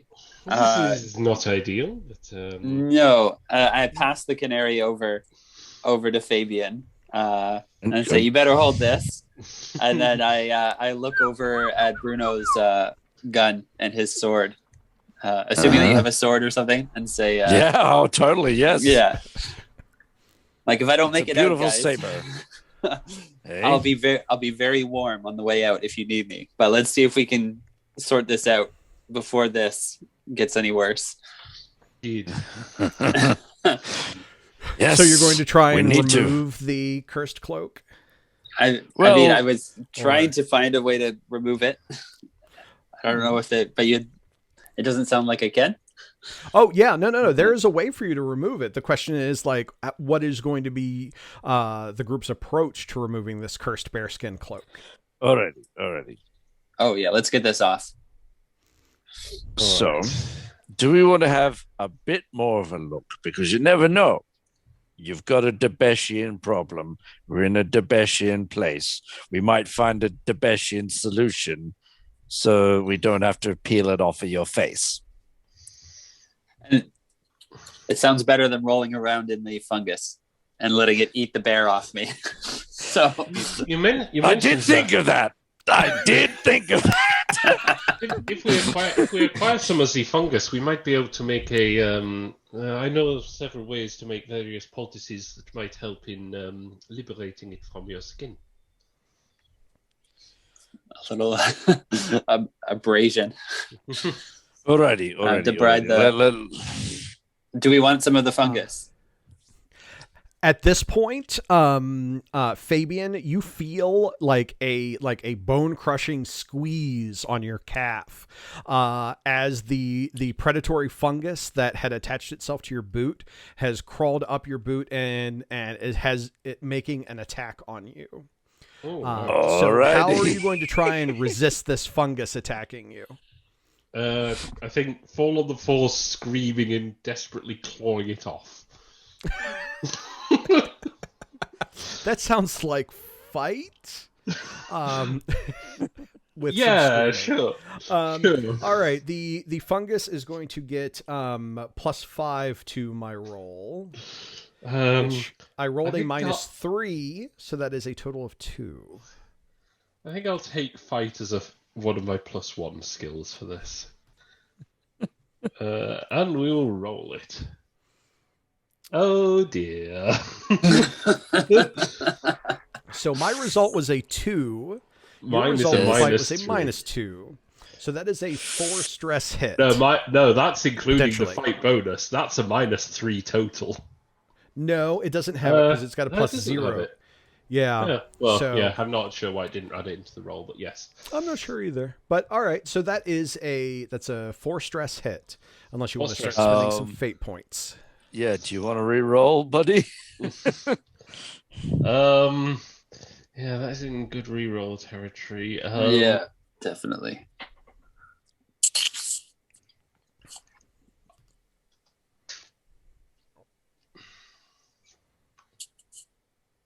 I can't think of anything to invoke other than Arcanic botanist.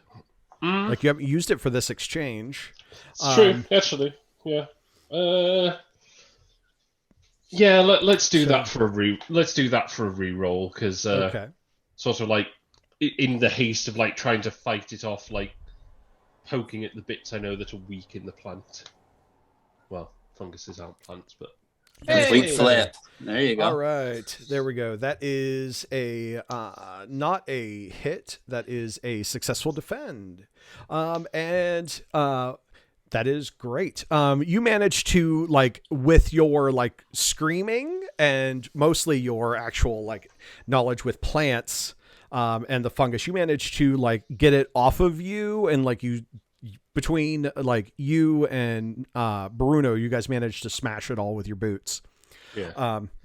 So the that fungus is gone. Oh, my leg. We will see to it. Yes. Well, we now have the fungus that we might be able to work with. Yes, I was about to slice it off you and slap it onto Mate.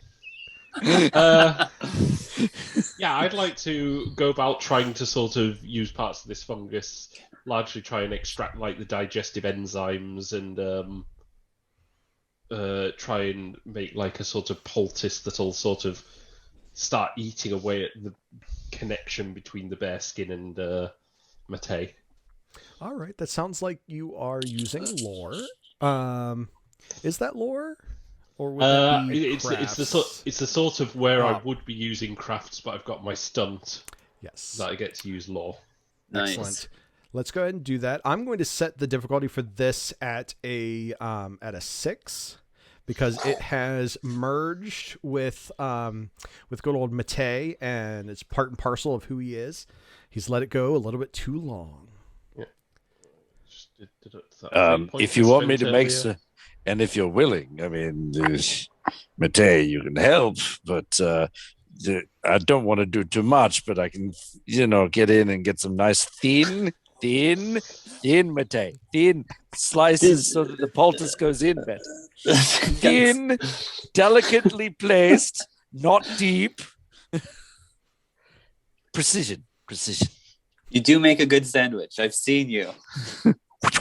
Think cuts. Yeah. I would not say no to having some help with this. It is probably going to be quite a tricky procedure. Yeah, Well, I if you're think just gonna try and daub it on the outside, I think you're gonna have less effect. That's why I'm offering the select cuts. Yeah, I think Matei's gonna take like a bedroll or a piece and just bite onto it. He's used to like painful stuff from acrobatic history, and so he just kind of like bites down and bears it on the cloak. No. On like a Okay. bedroll or something Okay. in our pack, like just something like while you're like doing the little cuts and putting the mortar, like the paste in. All right, that is a +1 teamwork roll from good old Bruno as he's slicing delicately. All right, so rolling at +5. All right, let's give this a try. Each little slice, I'm like, "Ugh." All right, that's that a is total of a 5. yes. So I'm 1 short. I'm willing to spend a fate point to because this sounds pretty whatever we've got. Yeah. Yeah, that sounds good. All right, Bruno, I will deduct a fate point from you for whatever we got. That takes you to a 7. Unfortunately, I have a free invoke on Cursed Bearskin Cloak that takes my number up to an 8. Because as you're like using whatever you have to take the bearskin cloak off, the Matei's bear nature kind of like takes over and like just takes a swipe at you, clawing the knife out of your hand, and it goes clattering to the ground, and he growls at you. Right. I'm gonna physique hold him somehow. Well, Overcome does it. someone else want to spend a fate point? Like, I don't know, Matei? I was gonna say Yes. I've got 4. Yeah. I've got 4, and I'm just looking like, can I actually invoke my trouble as a positive in terms You of can. like family Yeah. indebted to the company, in terms of like as this is happening, I've just got flashbacks of like all the fucked up shit I've had to do to pay off this debt for this company, and here I am being turned into a bear, being cut into, and experimental stuff, and I'm just like, just that. I thought the last trip was bad. This is even worse. Absolutely, but I'm going to ask that each of us do a scene of what has happened to Matei in the past like this, Yes. on previous missions.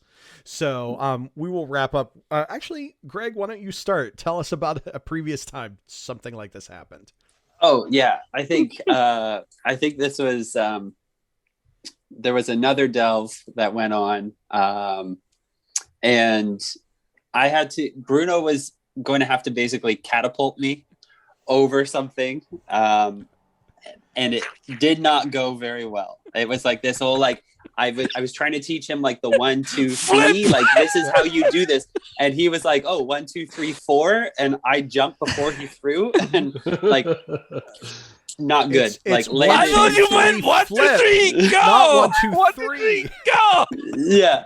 And so I did this like wicked cannonball roll in the air with like no momentum at all, and just rolled down in through some not great stuff into a ruin. And yeah, I think there was All just right. some scene there.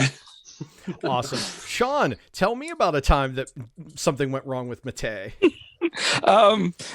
We ended up in this scenario where there was a bubbling cauldron and he needed to flip over to this ledge, and his head kind of on the flip went near the cauldron, and he ended up with kind of green, they grew back eventually, but green gloopy or hair and eyebrows for like a month until they changed back to normal. Which I totally wore because I was the Emerald Cannonball was my name. So the green, I was like, I got this. Not by choice though. Yeah. And Jake, why don't you share a scene with Matei? So yeah, it was on the first delve I ever did with him. We were deep into one of the research facilities there, and I accidentally activated a device. Matei pushed me out of the way, and ended up weightless for the next day and a half. We had to carry him around on like a string, like a balloon.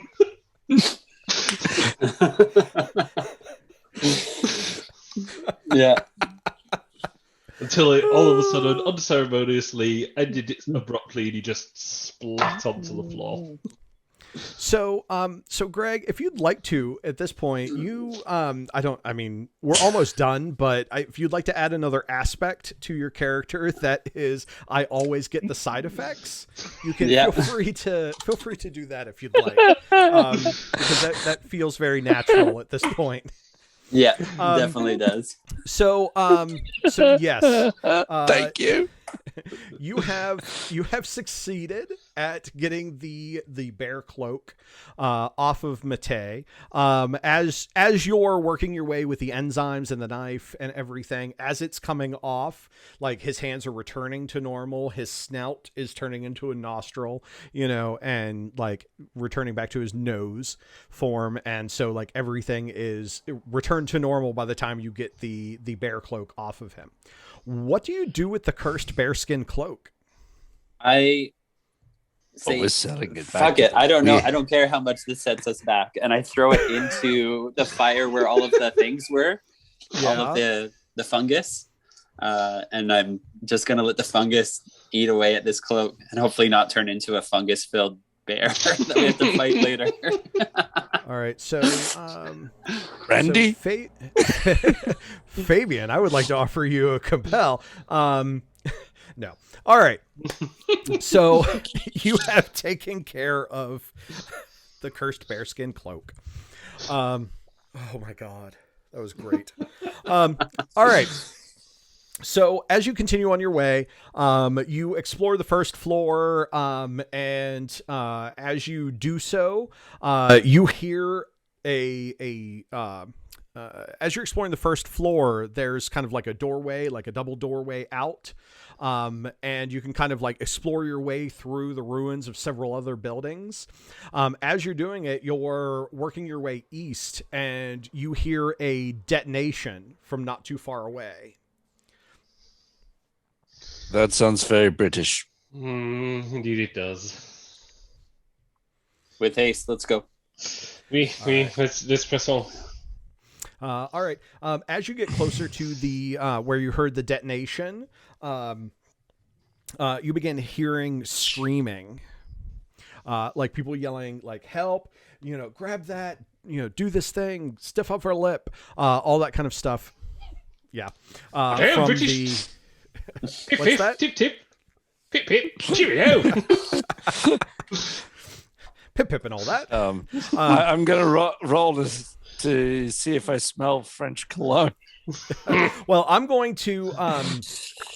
So you come into this room. You see that so everything is kind of like toppled upside down, but you see that there is a vault on the ceiling, which would have been on the floor. It was kind of like apparently like magically attached to the floor so that it couldn't move, like a part of the stonework. Inside the room, you see that the vault has been blown open. You see that there are like several Debesh artifacts here. You see that there is a rolling kind of like a rolling around on the floor. You see that there's a gemstone that's got like some semi-transparent metal around it. You see that there are like about a half dozen swords scattered throughout the room. There is a silver condor-headed staff that's laying on the ground. And it has like when you see your breath at wintertime because of that doesn't work the opposite way. So never mind. And you also see that there is armor done in what you would understand to be kind of like Inca style armor. You see that there is like armor laying around as well. In addition to this, you see that there are three other people. There is an incredibly buff 6.5 foot tall woman there who looks to be of Spanish descent. There is a a rather like adventurous looking gentleman there. And there is a woman in a bowler hat, with a monocle and a cane. And in addition to that, there is this bright neon colored ooze. Like, you can't describe what color it is. You don't have the words for that color of ooze. And it is basically like these giant pseudopods are attacking everything in the room. It is dissolving everything that it touches. So as it's kind of like moving around the room, it is reaching out for these three individuals. It is actually reaching out. You watch as one of the pseudopods like lands on one of the half dozen swords and just kind of like melts it down to nothing with its like acidic touch. So this ooze is basically like, a safety security system to attack anyone who violated this vault. And it is going to destroy the artifacts, and it is going to try and destroy everyone who's in this room. I've set the scene. We're going to do a conflict. Let me add some characters to the board. All right. Okay. So, NPCs, there is Emily. That is the woman with the bowler cap. Let's see. Then there is NPC. There is Yasmin, the super buff woman who is about like 6.5 feet tall. And lastly, there is, goodness, what was the other name I wrote down? There is Douglas, who is kind of the adventurer male. Adventurer man. Just put some genders here. There. All right. And there is the ooze of a color you can't describe. Any questions about anyone who's out on the board? Or like generally? Okay. So should we remove the cursed bearskin cloak and let that memory go? No, but I'll move it down here. Or I'll move it. He is Actually, taunting you. you. Oh no, I dragged it and now it's Faria is stuck. Well, hopefully it will get unstuck in a moment. All right. So this is the scene that you come upon. I will let one of you go first in the initiative. So what? A little bit more about what you know. You know that this group is from the British Museum and is very interested in recovering these artifacts to put in a museum. You know that the ooze is going to destroy the artifacts and attack people. So you have to kind of make some decisions based on that. Mm-hmm. Right. And actually, you know what? I'm going to add ooze 2. The ooze will go twice in a round. Right. So, All right. Mm-hmm. Are we the type of group that is, we take care of humans regardless of who they are and then do the task? Are we the type of group that is task first, ourselves and other humans? Where we, morale wise, what have we kind of established about our group? I'm thinking we came here for artifacts, so like if we can recover some, I think that is our first goal, is to make sure we get out with some of the artifacts. And preferably stop them getting to the British. There's no more Debesh making those. There are people making people every day. I've got a debt to pay, so I'm okay with getting the goods, and then the other people are a secondary. Yeah. If that's where we are morale-wise, I just wanted to check to as see. the three of you are there, kind of like looking back and forth between the people and the artifacts, the woman Emily says, "Tut tut, we could use a hand here." We will render And, assistance eventually. Yeah, just one moment. And I think which piece of what artifacts are closest to our group as we're in this position? Well, why don't you instead of that why don't you say what artifact you want to try and go for? You're going to have to like encounter the ooze. So let's put we've got the ooze. Hold on, let's add an aspect to the room, which it is slanted. Just in case that becomes interesting. I think that what other interesting aspects could we put on the room to make the environment a little bit more interesting? Any suggestions? So we've got it slanted. It's ooze filled. Funky light and shadows because of the way that color's coming off the ooze. So strobing lights. I like that. All right. Anything else? To make this interesting. What would this room be used for otherwise, right? What are some other I know exactly. Oh, go ahead. I was going to say one that might make sense is because we know that they used explosions to get their way in, so something to represent the hole in the wall. The hole in the vault. They use the explosions. Holy vault. Yeah. Yes, they use the explosions to get to the vault. I'm actually going to say I'm going to add an aspect, and if someone feels that this is too much, I can roll it back. But I think that the building is rolling down a hill. So the explosion kind of like loosened some gravel on the other side. Like the side that you came in, everything was like nice in the valley, but on the western side the eastern side where the British came in, there's still more drop off, and the bomb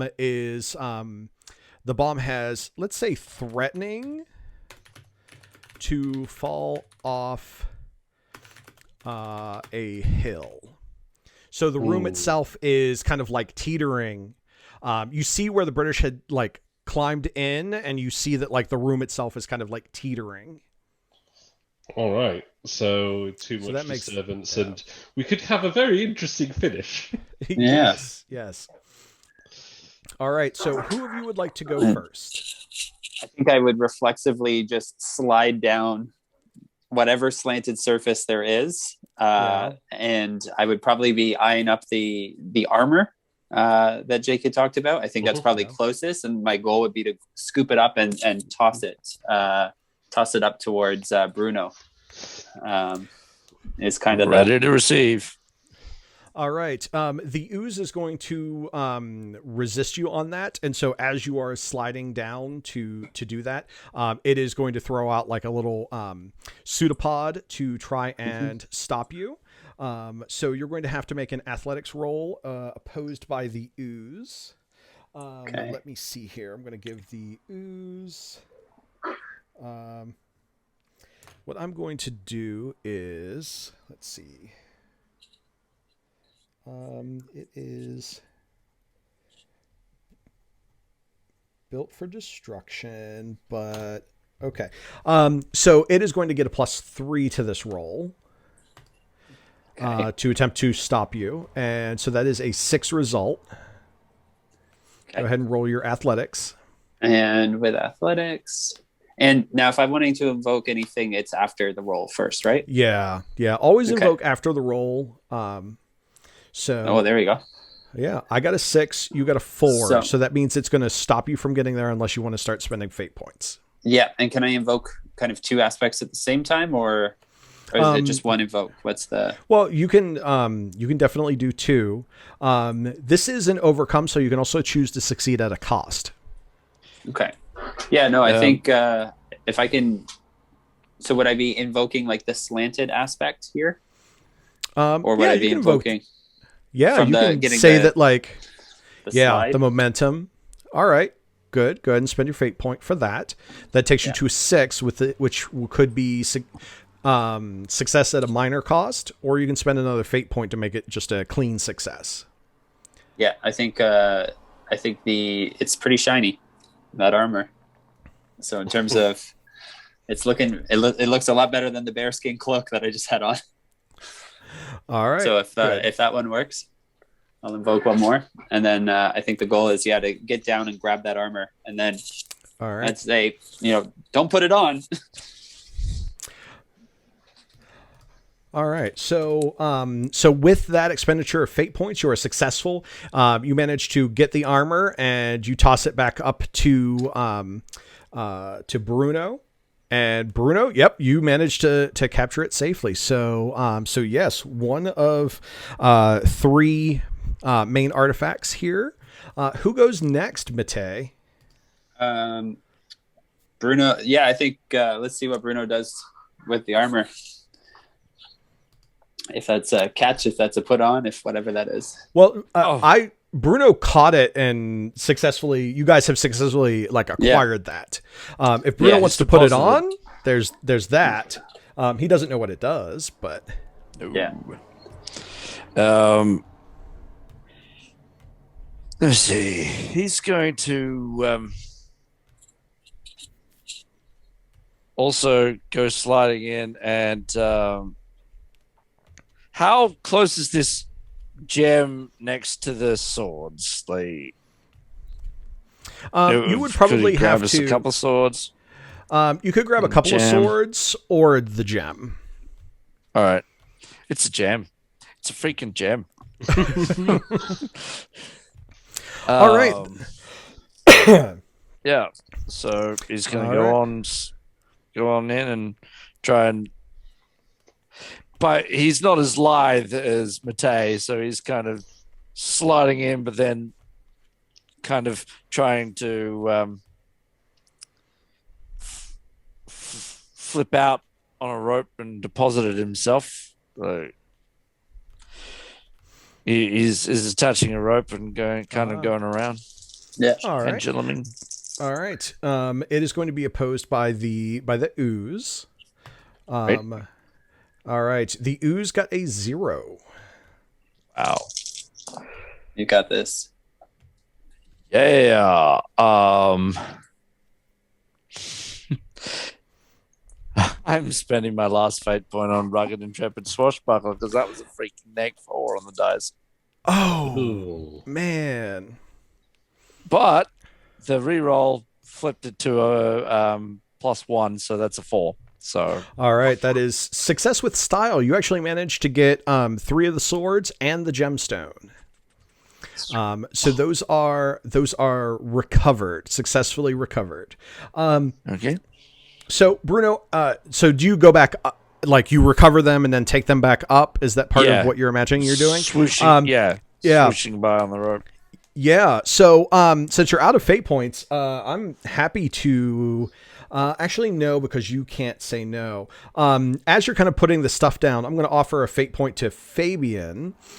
So Fabian, as you're kind of just kind of looking around, the compel is that you hear an odd sounding growl behind you. And you kind of turn the lantern around and you see that the fungus, has become incredibly bear-like, this weird bear fungus hybrid. It is about the size of like a bear cub, but it is growing as the fungus. Thank you. So my wife's saying hi. Hello. She was nice. She brought me coffee. She's the best. Huzzah. So yeah. So yes, so there's this fungus bear behind you. That sounds like a good complication. Do you want a fate point? Of course I'm going to say yes. All right, there you go. Just look at it and go, that is both fascinating and terrifying. Fungus bear. So with a broken pencil, make a note. Which one of you two was it who made the suggestion of fungus bear? It was Greg. I like to think that one was pretty obvious. Well, yeah. yeah. A bear that just pukes the fungus everywhere. Alrighty. Awesome. Well, that's definitely All right. complicated. So who goes next? Bruno. Who goes next? I'd like when he flips back up to the top of the rope and is depositing it. Does he see that? Does he see the fungal bear? Yes, he does. Okay.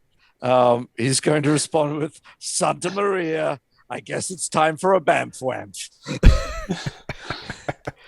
And he says bamf wamf very much to his team. Yeah. If you don't know what that is, I'm happy to explain it. But yeah. But I'm going to kick it over to Emily. Excellent. So Emily is going to attempt to recover the silver condor-headed staff. Because she sees exactly what you're doing, and she's like, "Damn you! It belongs in a museum." And she is going to attempt to overcome the ooze. She is going to get a +3 to her roll, which brings her result to a 4. The fungus gets a +3, which brings it to a 2. So she succeeds. So Emily has the silver condor staff. She successfully, kind of what she does is the cane that she has, she kind of like twists it, and the top of it functions like a grappling hook, and she throws it down towards the staff, and she like yanks it back, through the air back to her, and she catches the staff. She is going to choose, the ooze to go next, ooze 2. And ooze 2 is going to attack. Let's see, not Fabian, because Fabian hasn't done anything yet. But it is going to kind of like reach up and is going to attempt to dissolve the armor that you guys have right next to you. So the ooze is going to attempt to remove the armor, dissolve it with its pseudopod. The 3 of you, well, the 2 of you are up there. So Bruno and Fabian, one of you, do you want to react to what's going on with that and try to like stop it somehow? Like I can try provide it. What's that? Oh, do you mean, or he can try and tough it with physique or something, or... Yeah, basically I'm asking, like, do one of you want to make a defend roll? Otherwise, the pseudopod's just going to smash it. Yes, please. A defend roll. Okay. It sounds like Bruno's doing this. Do you want... You can pull it out of the way with athletics. You could try to move in the way. Do it with intrepid roll. An intrepid roll. Give it an intrepid roll. This is going to be... help out, or is this just going to be Bruno? I don't... That's a good question. Teamwork on a defend roll. I'm not entirely sure, so I'll give it to you. My personal philosophy is, be the player's biggest fans, and so I'll err on that. So, Fabian, you'll get a +1 to your roll. The ooze actually gets a +6 to this roll, giving it an 8 result. Okay. Alrighty. Okay, so I'm actually doing fairly well. I'm clocking in at a 5. All right, that is so far. Yeah, unless you want to start spending some fate points. But if I'm getting a +1 from where it's 6. Yeah. From Fabian's team assist.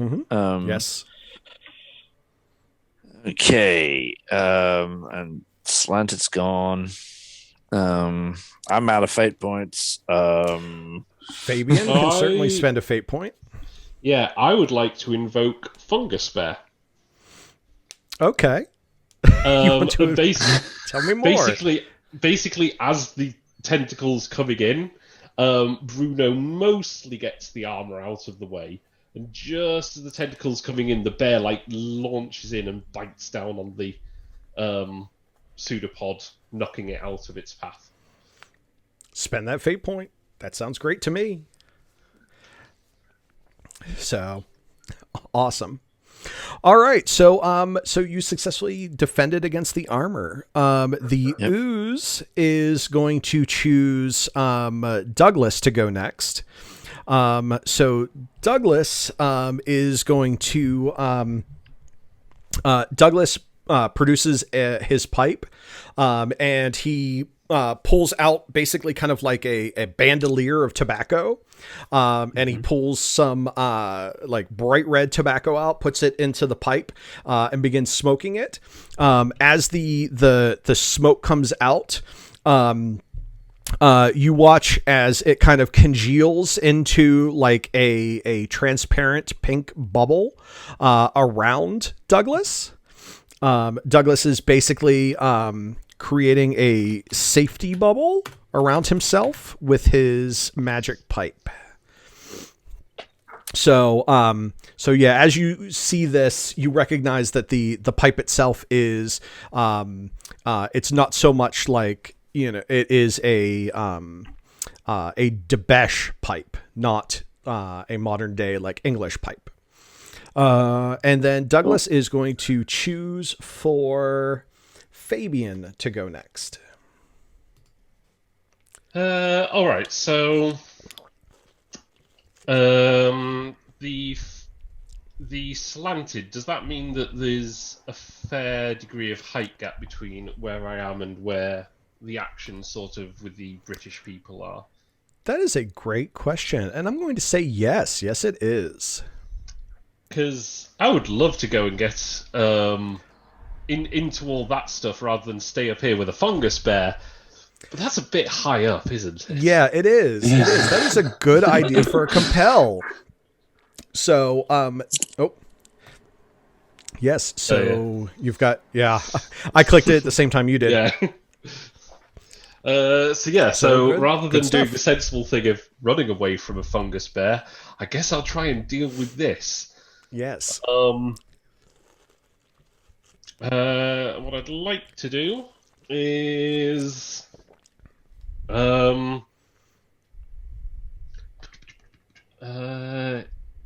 just try and see if given it's a weird amalgam of fungus and bear, see if I can sort of identify like where it might be already starting to come apart at the seams, sort of thing, get an idea of where it might have some weaknesses in its structure.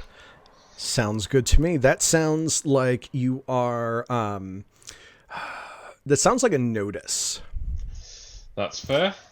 Yep. I'm going to set the difficulty for this at a you're real close to the fungus bear. I'm going to say 2, especially given that you've kind of looked at the fungus before.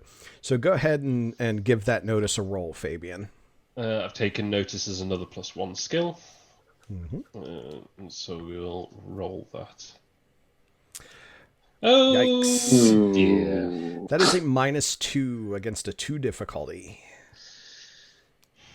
I don't have enough fate point. I think it's okay to fail on this one. Yeah, I think I'm just going to. I think I'm just going to fail on that one, and it can have the benefit of the failed advantage roll. Well, and I'm going to just say that this one fails instead of throwing something else out there because we have a very full board right now. We do have a full board. Yes. So yeah, your lives are complicated enough. All right, Fabian. The only ones who haven't gone yet are Yasmin and Ooze of a color you can't describe, and the fungus bear. And the fungus bear. I forgot about the fungus bear. I haven't.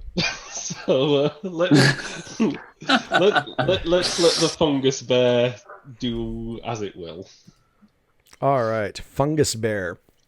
Let's see. So when you notice that the fungus bear like bit down on the ooze, it basically like melted the fungus bear's face away as it like bit in. Basically, like as its head bit in, it like the ooze melted its head off. But given that this is a fungus, like everything's distributed anyway, so it doesn't really hurt it so much. That's part of the reason why it was so difficult for you to find a vulnerable spot, because it's a fungus. It really doesn't have a vulnerable spot. Maybe sunlight. But so the fungus bear is going to ram you, Fabian. Because it can't bite you, because its head its face got melted off. It is going to attack. It only has a +1 to this roll, giving me a total of 2. How would you like to defend against this fungus bear ramming into you? Desperately trying to dodge out the way. All right, that sounds like athletics. All right, let's roll that. All right, my 2 1. against your -1. That is a 3 stress hit, unless you want to start spending some fate points. No, I'll take the 3 stress. Actually, I'll take a 1 stress and a mild. Stress Well, first. Yeah, stress first. yeah, stress first. But Yeah. so I'm going to actually. Oh goodness, what is it? I'm going to invoke an aspect. I'm going to invoke slanted, because I have fate points. I just haven't spent any so far today. So I'd like to spend some of my fate points. I'm spending it on slanted. And as the bear kind of like runs into you, like you could better defend yourself if you weren't so close to this really high up ledge that would lead to a fall. Because the room is like slanted, making you like less able to defend yourself because you're kind of like stuck between two fears. Yeah, leading that to One you didn't know you had hit. until later today. Earlier today. Yeah, so that is a 5 stress hit. I'm not going to spend any more fate points. I will take that. The 3 stress and a consequence. All right. What is going to be your mild consequence?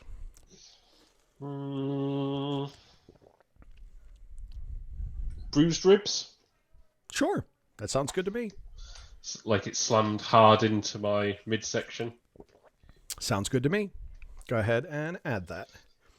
Done. The fungus bear is going to choose the ooze of a color you can't describe to go, and it is going to attack. So it's the start of a new turn? No, the ooze gets to go twice. It already has. It's gone. It went early, and then Emily sent ooze 2. This would be ooze 3.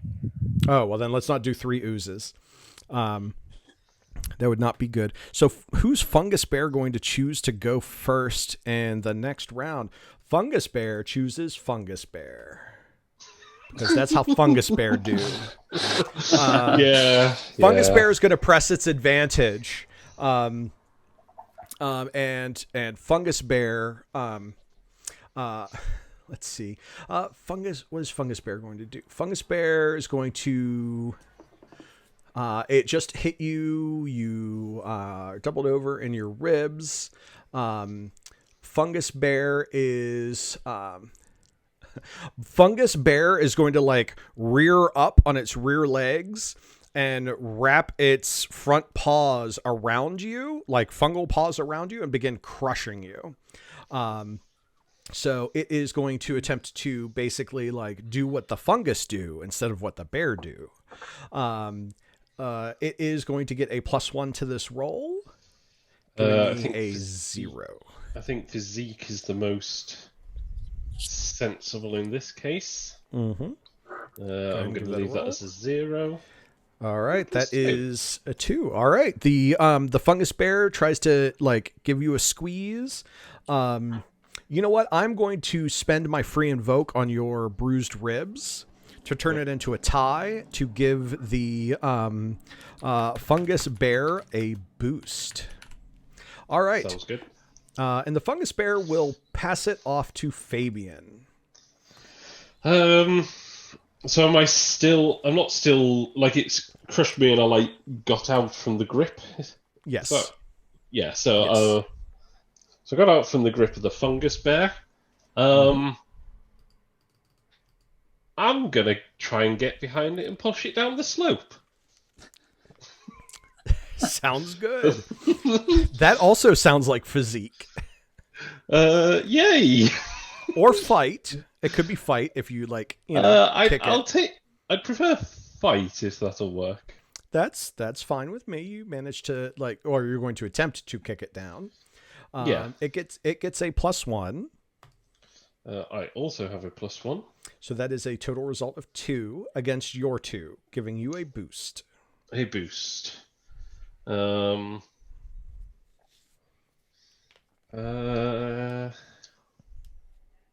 Let's. Can you invoke your trouble? No, I that's was pretty going to good. invoke. I was going to invoke the slanted. Yeah, go ahead and invoke Alright. slanted. Yep. Okay. So I'll invoke the Alright. slanted to. Oh, wrong way for fate points. Yeah. So turn that into a +4. All right. The fungus bear goes rolling down the slanted floor, and rolls like right into the ooze. So you watch as the bear cloak and the fungus just all like go up in flames. So the fungus bear was a threat, but not very easily taken out in theory. Yeah. In theory. All right. So the fungus bear is gone. Fabian, who goes after you? Who goes after Fabian? Let's throw it back to the British. We'll go their expedition. We'll go with Douglas. I'm going to go with Douglas. All right. Douglas the boring. Yes. Douglas is going to, let's see. Douglas is going to, he kind of like rolls his bubble over to where Emily is, and is going to, encapsulate her in his like protective bubble.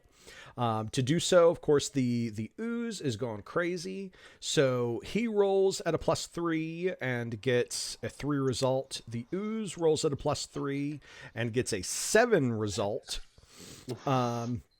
So 3 against 7, a 4 stress hit. Douglas will invoke his safety bubble, and basically you watch as like Douglas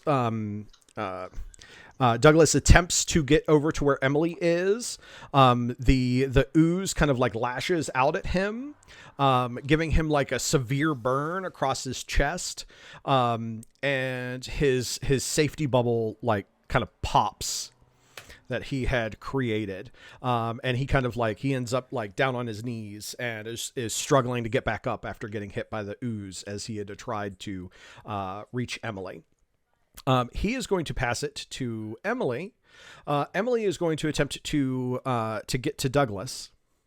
And so once again, a +3 for her yields a 1 result, and a +3 for the ooze yields a 3 result. So she is not going to be able, she just, she is unable. She tries to move forward, just can't find the clearance. So she and Douglas remain separated. And I'm going to choose for Ooze 2 to go.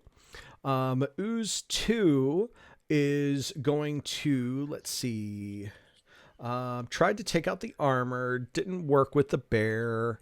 The ooze is going to attempt to, let's see.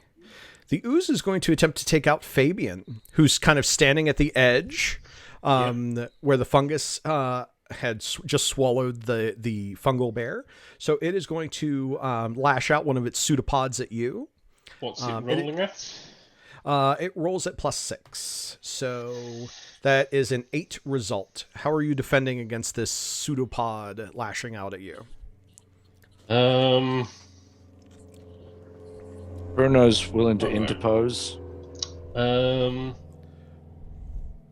Yeah. So If you want to do that, Sean, you can. I'll give Jacob +1 on his defend roll. But the two of you will have to, if there's stress taken, the two of you will have to split it. Copy that. works for me. All right.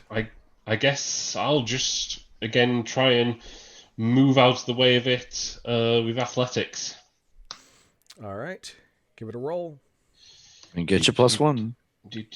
Oh, nice. Oh, So that's actually a 5 against an 8. So that is a 3 stress hit. If you leave it at that, the 3 stress needs to be shared between you, Fabian, and Bruno. I've got 6 stress boxes, uh, so I'm willing to take a chunk. oh yeah. Are we doing this split between physical and mental in stress? No, it should all just be 6 check boxes. I'm sorry. Okay. The fate condensed sheet here. I don't know why it has it split like that. Yeah. Okay. That's fine then. I think I will.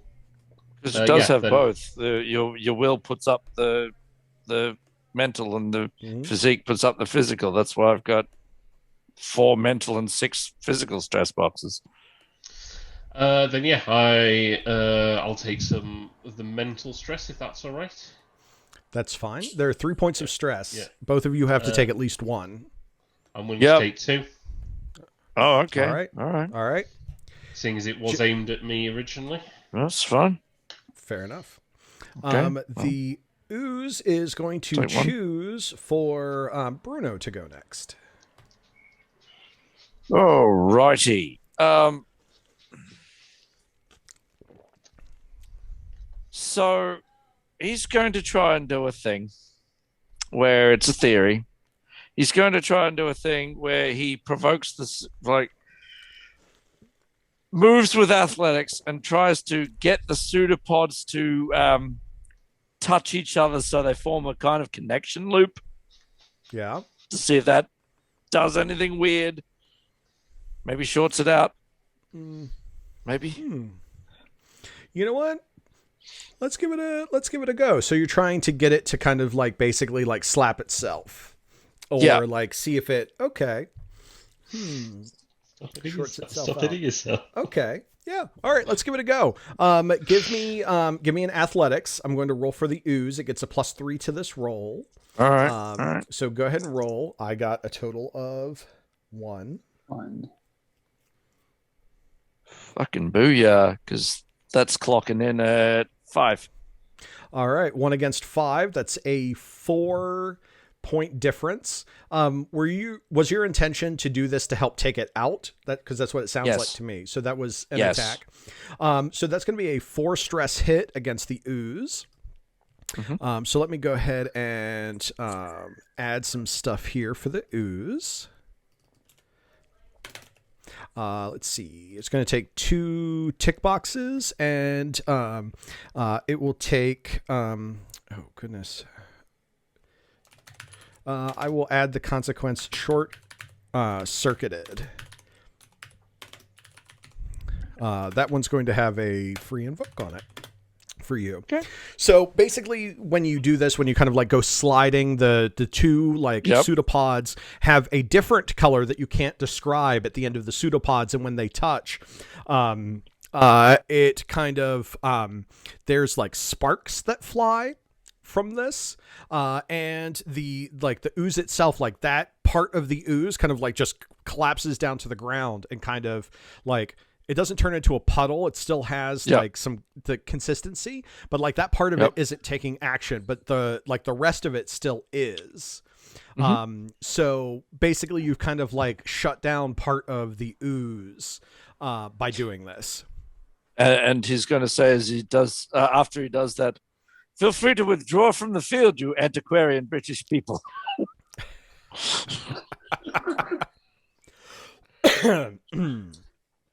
All right. So who would you like to have go next, Bruno? Matei and all the British and Yasmin have not gone. Yeah, I was as about to well say as Yasmin's the only one who ooze. hasn't gone. Yeah. Oh no, you sent ooze too at All right. I marked it. I may have lost track. So It's okay. I think only the one ooze. Okay. Yeah. I think only ooze 2 went. I don't know if the original Well, one did yet. Yeah. we've had one ooze at the bubble around Douglas the Boring. Yeah, and but one that was ooze- Douglas's turn. And one. Because Oh, Douglas okay. was trying to move zones. So Oh, that's all where right, the all right, confusion all is. right, all Okay. right. Sweet, So there is sweet, ooze. sweet, So sweet. there's Okay, ooze, but there was- Yasmin, okay. and Mate. Yeah. Okay. Alrighty. Yasmin, please. All right. Yasmin. Yasmin is going to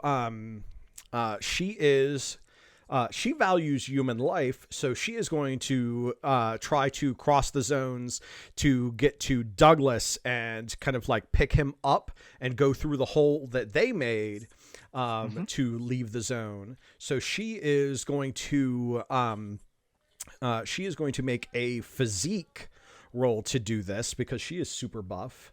And she gets a +5 to this because of her stunt. That gives her a 6 against the ooze's 1. So that is success with style. Awesome. Yasmin, she goes by and she kind of looks at you and she says, human life is far more precious than those items and those artifacts that belong to the human race to be studied. And she picks up Douglas. That's why I just helped rescue you. And she makes That's an why I obscene just gesture. helped rescue you and told you to leave. She makes an obscene gesture with her hands and then picks up Douglas and leaves. I show the bird logo and flip of the bird. There you go. All right. Let's see. All right. That was Yasmin. Yasmin is going to choose for the ooze to go next because no, she's going to choose for Mate to go next because you guys are Jags. Values human life and hands it to the ooze. Yeah. No, well, handing it to you so that the ooze has the option to go like 3 times in a row.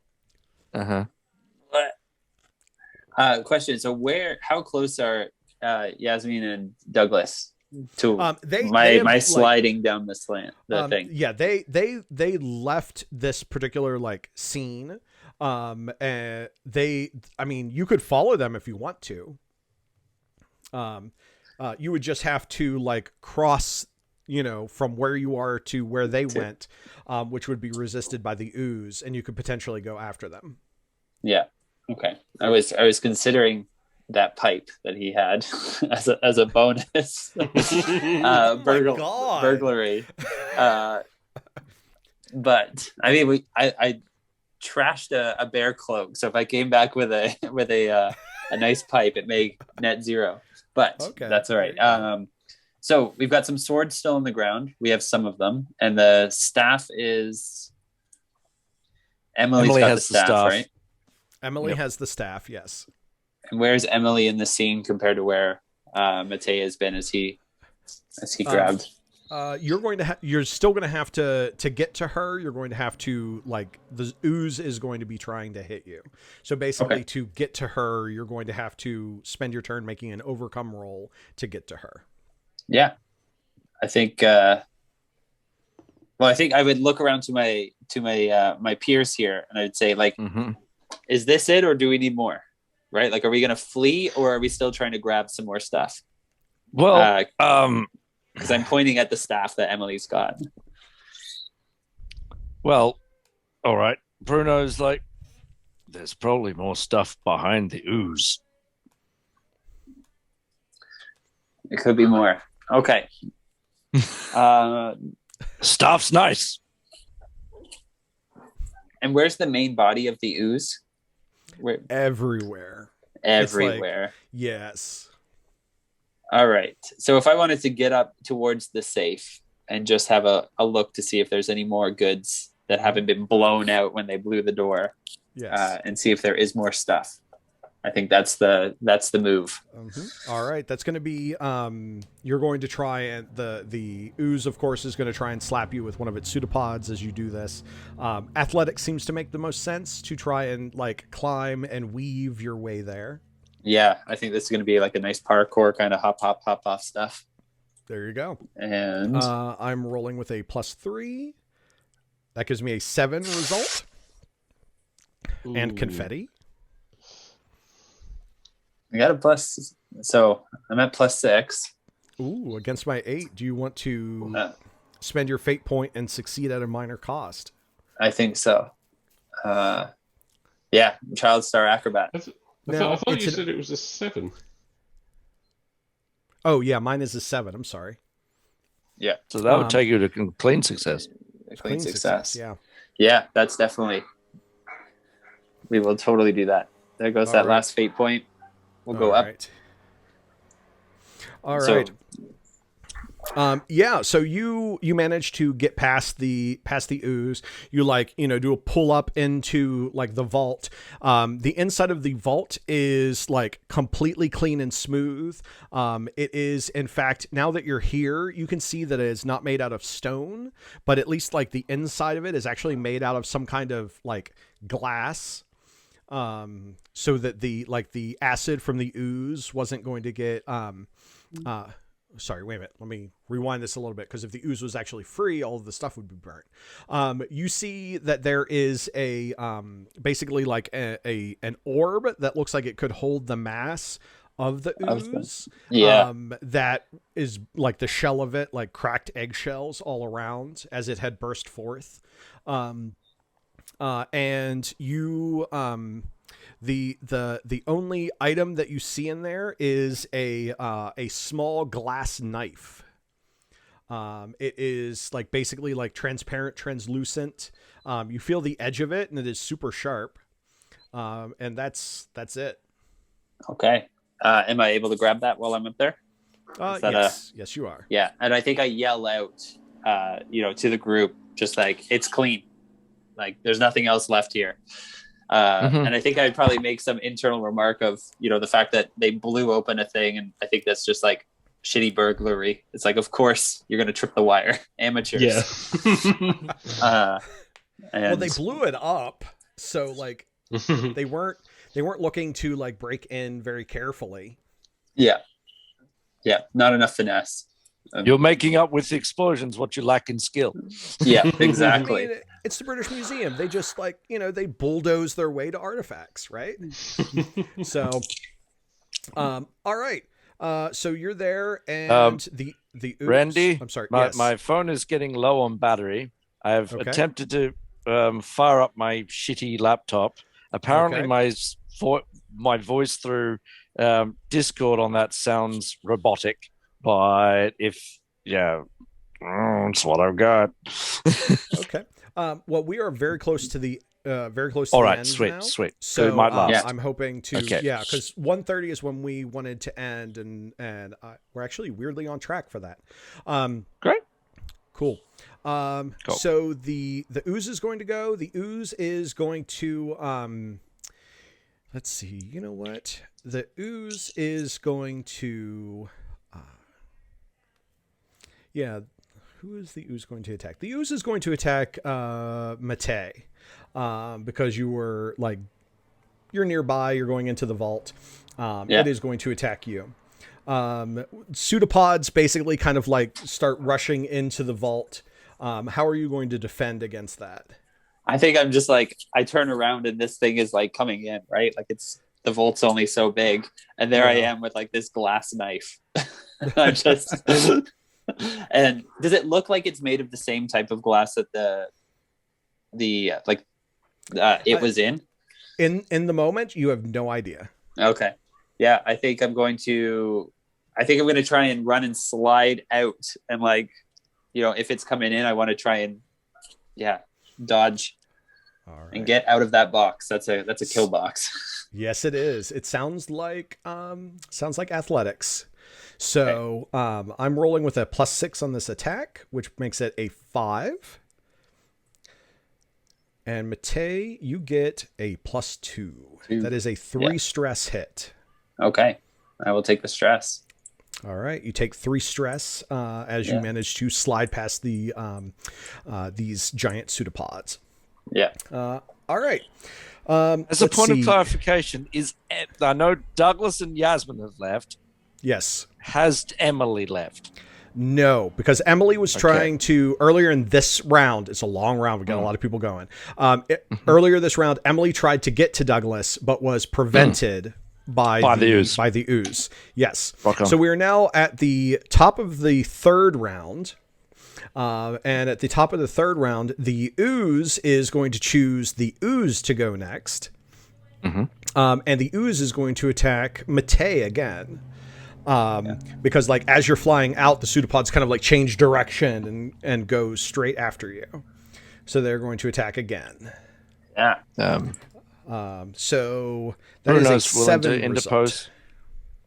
If needs be. I don't think you're not nearby where copy that. where Mateo is, but I'm glad you're jumping in. So I've got a 7 and you've got a 4. That's another 3 stress hit. Do you want that or is that short circuited? Is that an S? Oh, I don't have any points that's or anything anyway. Invoke. Well, there's a free invoke on. There's a free invoke on it. Do you want that? Yeah, I think if I can use that free invoke on the short circuited and bring that back down to 1. Yeah. Well, that is a 2 stress hit then. 2 stress. Then. Well, okay. Yeah. Wait a minute. I have a 7 and you have a 4. That's a 1 stress hit. Yeah. There you go. Yeah. I'm a creative. My math skills. So, the ooze is going to choose for ooze 2 to go. Because the ooze is a very, very bad fellow. And the ooze is going to attack Bruno. Because I imagine that Bruno is kind of like leaning forward on the ledge, like trying to like wondering about interposing. And then the ooze is just going to be like, lean forward a little bit more, motherfucker. Whack. Oh, yeah. He's on the rope and moving about. Yep, totes. All right. Go ahead and give that a roll. I get a +6 to this. Oh, my God. Wow. Oh, all -4. A -4. He's going to try. So that's a 2 result. I'm trying to take it. So get 0 on the dice, so 3. All right. I got a 2 result. You successfully defend. Okay. So it doesn't hurt you. Yay. All right. The ooze is going to choose for Mateo to go next. Or Matei to go next. Matei. Oh, yeah. Matei has a... So I think like there was that whole scene, right, where I'm in the kill box. It comes in, I dodge, and then as I'm going down, it's coming in after me. So I'm like kind of hopping off of these things as I go down quickly. And I think the goal is to either get that staff or get out of here. Yeah. I tell you what, I hate to ruin momentum like this, but I need 2 minutes. Yeah, go for it. That's fine. I will be back in 2 minutes. I'm so sorry. Yeah, no worries. Okay. We got some planning we can do. Planning. Yeah. So do we want to get this staff from Emily or are we... Yeah, of course we do. I have an idea of how I might be able to give an opening. Okay. I mean, I don't know where she is in the scene as I'm coming out of this box. Like if I'm going to pass her or if she's up higher somewhere, I'm not sure.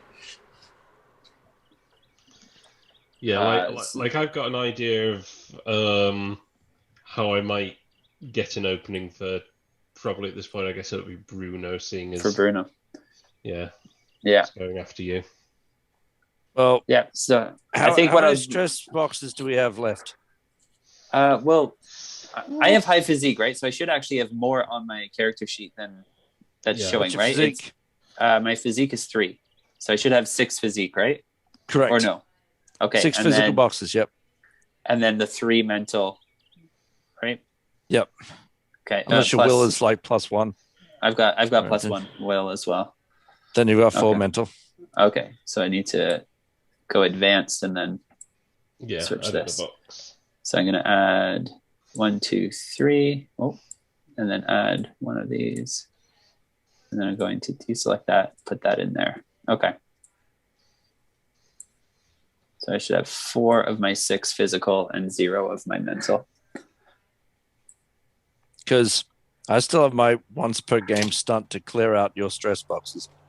Oh, fantastic.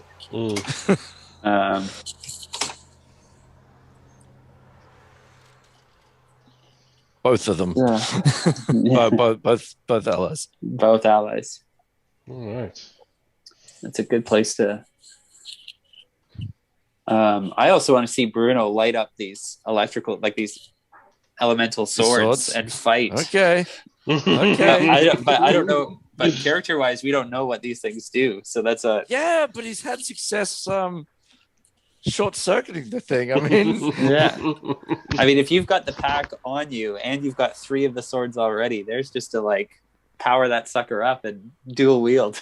yeah, but he doesn't know what it does. Yes, fights his primary stat. Yeah.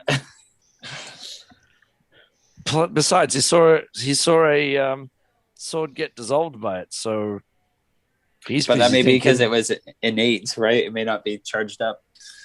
Yeah, but let's okay, so let's try and get this staff from Emily, and you've got Fabian's got a way to open something up. So I think I'm just going to try and distract the ooze. I think that'll be my turn, is just going to be running and giving this thing a target that it can almost hit. You can, okay. I think that Bruno's better against the ooze, and Burglary Man is better against the staff. The staff, for sure. If I can, okay, so I'll ask if I need to use my turn to get close to her, or if I can use the burgle to. We'll find out. Yeah. And then Fabian can open up something. Yeah, so if I've got to use my turn to get to her, then if Fabian can open something up, then I can use my next turn to burgle it. Well, you've got decent athletics and physique if it comes down to yoinking or yoinking. I mean, yeah.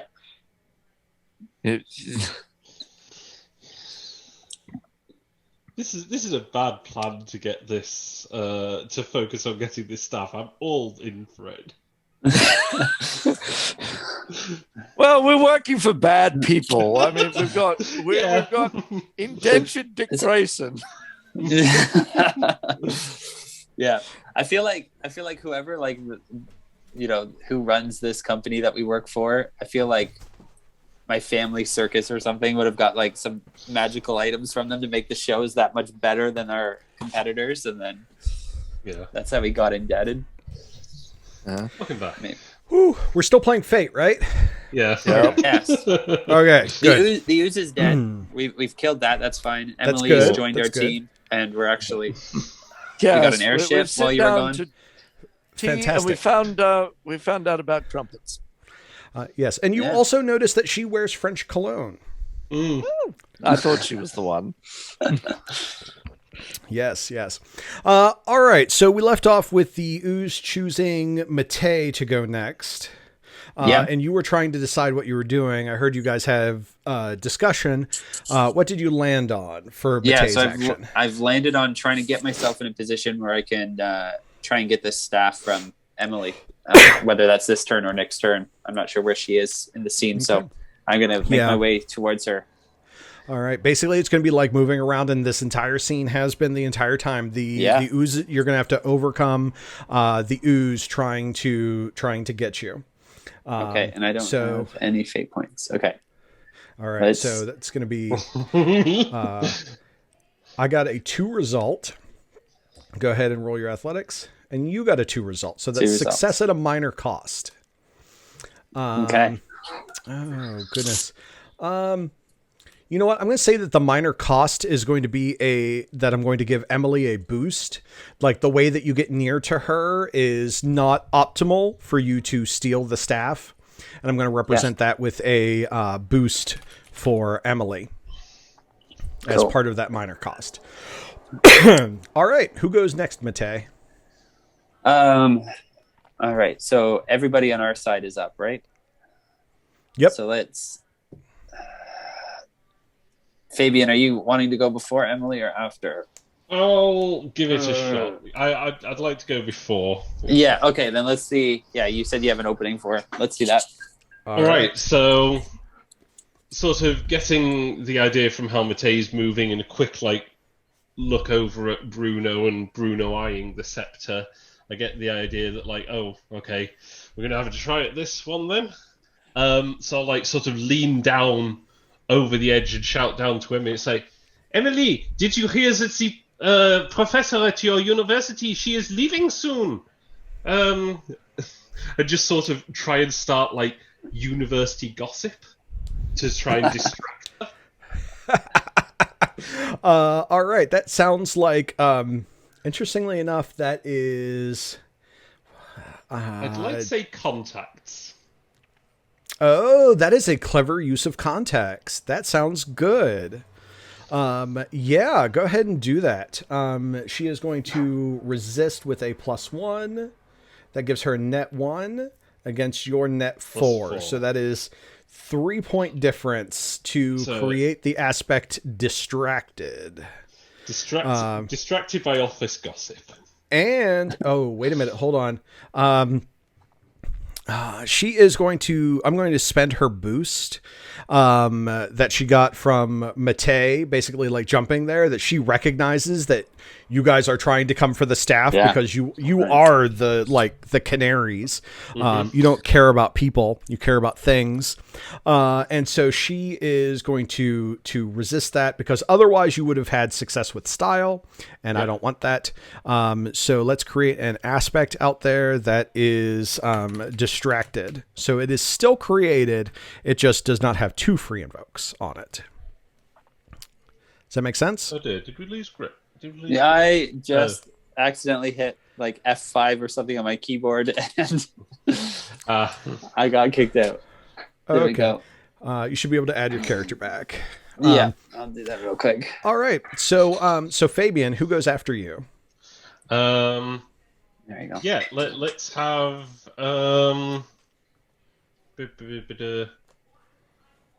we'll let Emily go next. Oh. Then we can start off the next round. Let's see. Emily. Emily wants to make sure that this staff gets to a museum. She is going to attempt to leave via that hole that that Yasmin and Douglas went through. So she either needs to make an overcome roll against the ooze or against Matei. So Matei, are you allowing her to move, or are you attempting to bar her way? No, I think I would be looking to pincer that and stop some movement. Okay. Yeah. All right. So this is going to be an overcome roll. She gets a +1. I'm assuming that you were using your athletics to kind of Yeah, just trying to like land in the right position and then scoot over. Yeah. My 0 against your 5. Yep. That seems very comparable. That is, let's see. That is she is denied her movement. And when she realizes that you're not going to let her get out of here with the Condor staff, she is actually going to concede. She is going to like throw the Silver Condor staff like your direction, and she is going to run out. And again, she makes an inappropriate gesture with her hands as she leaves. She did just flip him the bird. Yeah, and I catch it midair and I bring it in and I like do like a fake hat tip to her. Boo! As she runs off. So at this point, the very last thing that we need is just Matei getting like out of the ooze-filled room. So how Bruno's also in the ooze-filled room. The two of you just need to get out of the ooze-filled room, so we're just going to do that as a couple of overcome rolls. It sounds like athletics to climb up, but I'm willing to accept some other skill if you can justify it. Yeah, athletics to keep swinging back up and stuff. But yeah, it's going to be against the ooze. The ooze is going to have a 3 result against whatever you're doing. I got a 2. All right. So Matei, It is, since it's an overcome roll, you can choose to succeed at a cost. You can spend a fate point, or you can just decide to fail. I think I've got no fate points. I don't want to give up at a cost and drop this staff or anything like that. So I think I'm stuck there at this stage. Oh no, let's right. you know what, let's how, go. How much Let's are you succeed. failing by? I've got a +2. Against Versus- It had a Versus a It's- 3. so Yeah. close. Then I will. Can I spend my last fate point for the? Let's. You can actually invoke one of his aspects with your fate point if you want Yeah. to. Yeah, All right. so I'll spend that to invoke his Child Star Acrobat. All right. Sounds good. That makes it a success for Matei. Go ahead and deduct your fate point there, Fabian. Thank you, Fabian. Bruno, how did you do? Clocking in at a 4. All right. Rolled a well, 1 on the die. You both managed to get up, and you have recovered the silver condor headed staff, the powered gemstone, and half of the swords that were there. The rest of them are ooze melted, and the armor as well, And the glass knife. and the glass Bonus knife. glass knife. Yes, which is not magical, but it is a glass knife. So, good job. It's right. Debeshian. They love that stuff. Yes. It'll still fetch money, It's right? it's for cutting ooze. It's just a little Debeshian. It's still good. It's still good. Great. So you guys managed to continue to explore the area. You uncover like no more magical items in the ruins, but you do uncover a lot of like knowledge. They're like, stuff that's going to take a long time to like read through and process and things like that. Basically, that's what the second group coming through is going to do. So you've taken all of the like valuable items, and they're going to come through and get the knowledge. And you are successful. So great job, everybody. I think there's that scene where we like, I take a mark and I put a little scratch on the cage of the condor for another successful mission. Yeah. The carrier. Yeah, it was a bit Hang down it to in the there, wire at Bert. the end there, but Yeah. no, Yes.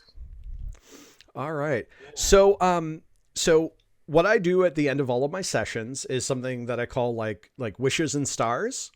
Basically, it's talking about all of the stars for the game, like all of the things that you thought were really good, and wishes for things that could have been better or gone differently. So whenever you think of something, please share something. All right. I did find it interesting how Maria Constanza Vasquez ended up being Marie Constance Vasquez. That's my fault. I know. Like, wow. But apart from that, I had a great time. yeah. It's the Yeah, one it was small a great thing I day. could think of. I- There was plenty of I- action. I guess one of the stars is just, of course, the fungus bear. Fungus bear, for sure. Yes, I like the fungus bear too. Yes. And I that's- think... Go ahead, sorry. I was just going to say that's a great follow from the two aspects, chucking them together and like, oh, we can throw a fungus bear at the players. I think the use of Fari was fantastic. This is the first time I've used Roll20 and other things for things, but this is like to be able to just jump in and go with this. It made it really easy, especially like as a first time. Like this is the first time I've actually played Fate as a player. This is cool. So I think there's that use of technology too, which was really nice. Because I hate Roll20. So, yeah. Oh my Even God, though I hate wasn't with using it passion, much. too. So, what I saw of that system, it worked better. Yeah. No, but very, very much agree that Fari, it's really nicely designed from the ground up for Fate. Still got its nuances and its issues that are still, but it is actively being developed, which is nice.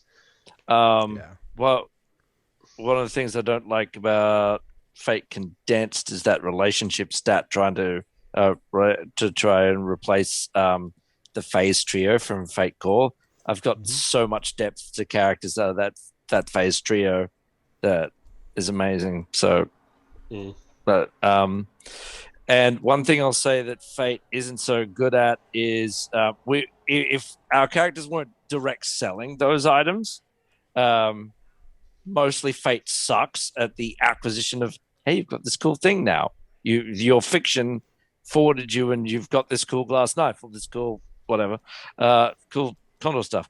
Adding it onto your character in comparison to D&D sucks ass. But yeah, Jade Punk is the best setting at making items, and that. I'll have to check that out. It's been a long while since I've read Jade Punk, so I'll have to go back and take a look at that. I know myself, whenever it comes to like items, I like I prefer depth instead of breadth for items. So like instead of like having like a wealth of items that are found in a treasure cache, like I would rather have like one item found in a treasure cache that drives plot and story. Yeah, totes. So like that's something like, and honestly, all of these items that you had like uncovered in this treasure cache, like that could supply an entire campaign if you kept it.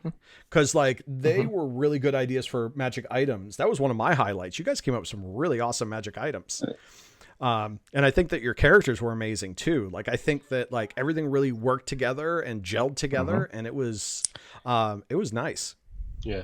I did like how we innately had kind of fighter, wizard, and rogue. the tropes. Yeah. It's an easy trinity to fall into, right? To make sure everyone's got a little extra that they add. Yeah, I guess maybe one of the wishes of mine is like the final conflict, great, and it was already complicated, but man, actually being able to utilize the threatening to fall off a hill, that would have been interesting.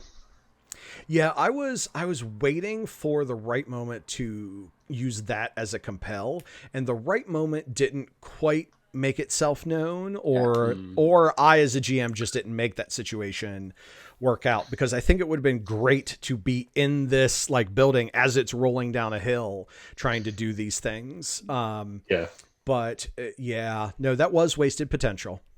Yeah. But we also stuck with what felt natural too, which is nice too. We didn't didn't try and force a scene just because it was there, right? Like the strobing lights were there, and there's a time or two when I was like, oh, I'm going to use that. Oh, I don't have any fate points. Okay, got to work around not being able to use it. Yeah. Yeah. No, I would say it was a very, like, I know the term balance isn't exactly always most applicable to fate, but like, yeah, we ended that with most of us having quite a bit of stress taken, and also 0 fate points across the board. Yeah, we used our resources. Right? I didn't quite get to pop that. Hey, you guys, we're not dead yet. Let's get out of here. Your new stress box is unfilled. We didn't get to pop that, but yeah, I was trying. Yeah, it was close. I was getting close to popping it. It also gives me some more idea of how to size opposition when I'm hopefully going to run myself. Yeah. The ooze, I gave it like +6 on the attack because like it was built to like hurt anyone who opened the vault and to get rid of the items that were in the vault, so that, you know, if you like busted the vault open, like they didn't want you to get the stuff. And so I made that like really powerful, like, you know, 2 steps above your apex. But then whenever it came to like defensive stuff, like basically like trying to prevent you from moving around, and its defense roll, which like you guys really didn't attack the ooze very much, but that I gave a +3 so that there was kind of like a balance to it. So it's like, oh, you don't want this thing to hit you, but getting past it was a little bit easier instead of like everything being against like a +6. So yeah, and it having 2 turns was nice too. Yeah, having That's one of the stronger things they put in fifth ed of D&D with the action economy, with the lair actions and the legendary actions and that for the solo bosses. Yeah. So yeah, I just want to say for the record, I want to say for the record that having a single character take multiple actions in a round, I did before 5th edition. Mm-hmm. So when I was running 3.5, I would have evil clerics. I would give them 2 initiatives. One was for spells and the other was for like attacks. So I would do that for some of the bad guys, just important ones. Yeah. So that because if you have a solo opponent and they only go once around and everybody else gets a turn, like 5 or 6 players, they basically get Ginsu'd after in round 2. Yeah. Mm-hmm. Yeah. It's nice that it's so Fate's nice and flexible enough that you're just it takes 2 turns. Yeah. Oh, well, this was Fate's cool because great. seeing these, I've wanted to do something very Monster Hunter. I don't know if you guys have played that game, and you have no idea. Yeah. And I would love to see a good tabletop RPG version of it. And I've seen it different homebrew versions and things, but even just the way that we ran this with the ooze, it would be very easy to have the zones on the creature, right? And once it's been hit so many times, that part breaks, very similar to kind of what we see in the game. And it was just a cool little thing I was assessing on the side, just going, oh, this could work. One of the things they talk about Fate Condensed is adjusting the dials. So you can always, on a big, massive creature like that, you can change how, you can have parts of the creature be different things, like they were fighting Voltron. Mm-hmm. Mm-hmm. Well, I'm just thinking, different parts, right? You have a huge ass tail with a poison sting, but in this, right, after you've taken that out, that poison sting's no longer there, right? Whether that turn's given up or it's just significantly weaker. It would be really fun to try doing a combat like that in Fate. Yeah. One thing that I considered, but I ultimately didn't do for this last combat was I was considering that the ooze's stress track, the ooze's stress track was going to represent how much treasure you got to recover from the ooze. And so as you fought to take the ooze out, you would end up getting less treasure as a result of it. But I couldn't figure out how to exactly make that manifest in a way that felt right. Yeah. And so I was just I'm going to set this aside. That's something I'm probably going to mentally workshop. Because that's one thing I like about Fate is that all the different things that you're tracking don't necessarily have to be 1-to-1. So for instance, to take out the ooze, it could that scene was about you guys getting treasure, not about taking out the ooze. And so the stress track on the ooze could have been how much treasure are you able to recover in this scene, and taking out the ooze isn't defeating it and quelling it. It's getting all the treasure out of the room. And so that, it the stress for the ooze could have been represented that way. Yeah. And of course it could also have been there's a treasure track and the ooze run a little bit more traditionally. There's a lot of different ways that could have been handled. I'd be very interested to see anything if you do end up coming up with a more concrete idea and writing it up. Yeah, I would like to do that. I've been seriously thinking about writing my own Fate role-playing game. So I just need to find the time. Well, that's the biggest challenge. I've got a big fat hope setting. It's a utopia, and the characters are in a group called the Rainbow Funkadelics, working for the kind, caring, competent government of the utopia. All the problems are coming in from external, and they're trying to quell the problems. And that's been a great thing for the players, for me, because hey, this is a big fat shiny happy game, That's good. That they've had 10 sessions and 0 combats because it's all been problem solving. Yeah, that's the other thing I like about Fate is that conflicts don't have to be physical violence, So it's like you can like have debates as conflicts. You can have like solving puzzles as conflicts. One time I ran, and I was particularly proud of this one, is that the players wanted to enter this foreign country, and we resolved it. We played it out as a conflict, as them trying to like get permission to enter that foreign land. They could have just snuck in. I told them, I said, if you just want to sneak in, we don't do this. But given the prestige of the characters within the fictional world, that was not going to probably go well for them if they got found out in the country, because they had a lot of renown. So they're like, we have to do this officially. And so like that made it like a problem that they had to resolve. So that's cool. Yeah, it was over the course of like a couple of days of like going back and forth, and like with, I don't know, like there were dock workers and bureaucrats and higher ranking bureaucrats. And it was a lot of fun as they like justified like entering this foreign country. My players are super weird like that. So it was nice. Yeah, no, it's good. It's too complicated and too unwieldy. I never want to run Exalted, but at least it did have bureaucracy skills where you could charms where you could speed up or slow down the bureaucracy, and so it did at least have things like that. But I would need professional players that played it full time to know what the fuck was going on. Yeah. There are some games like that. All right. Well, I'm going to stop the recording. And so like, let's say thank you to everybody who's watching. Thank you. Thank you. Thank you.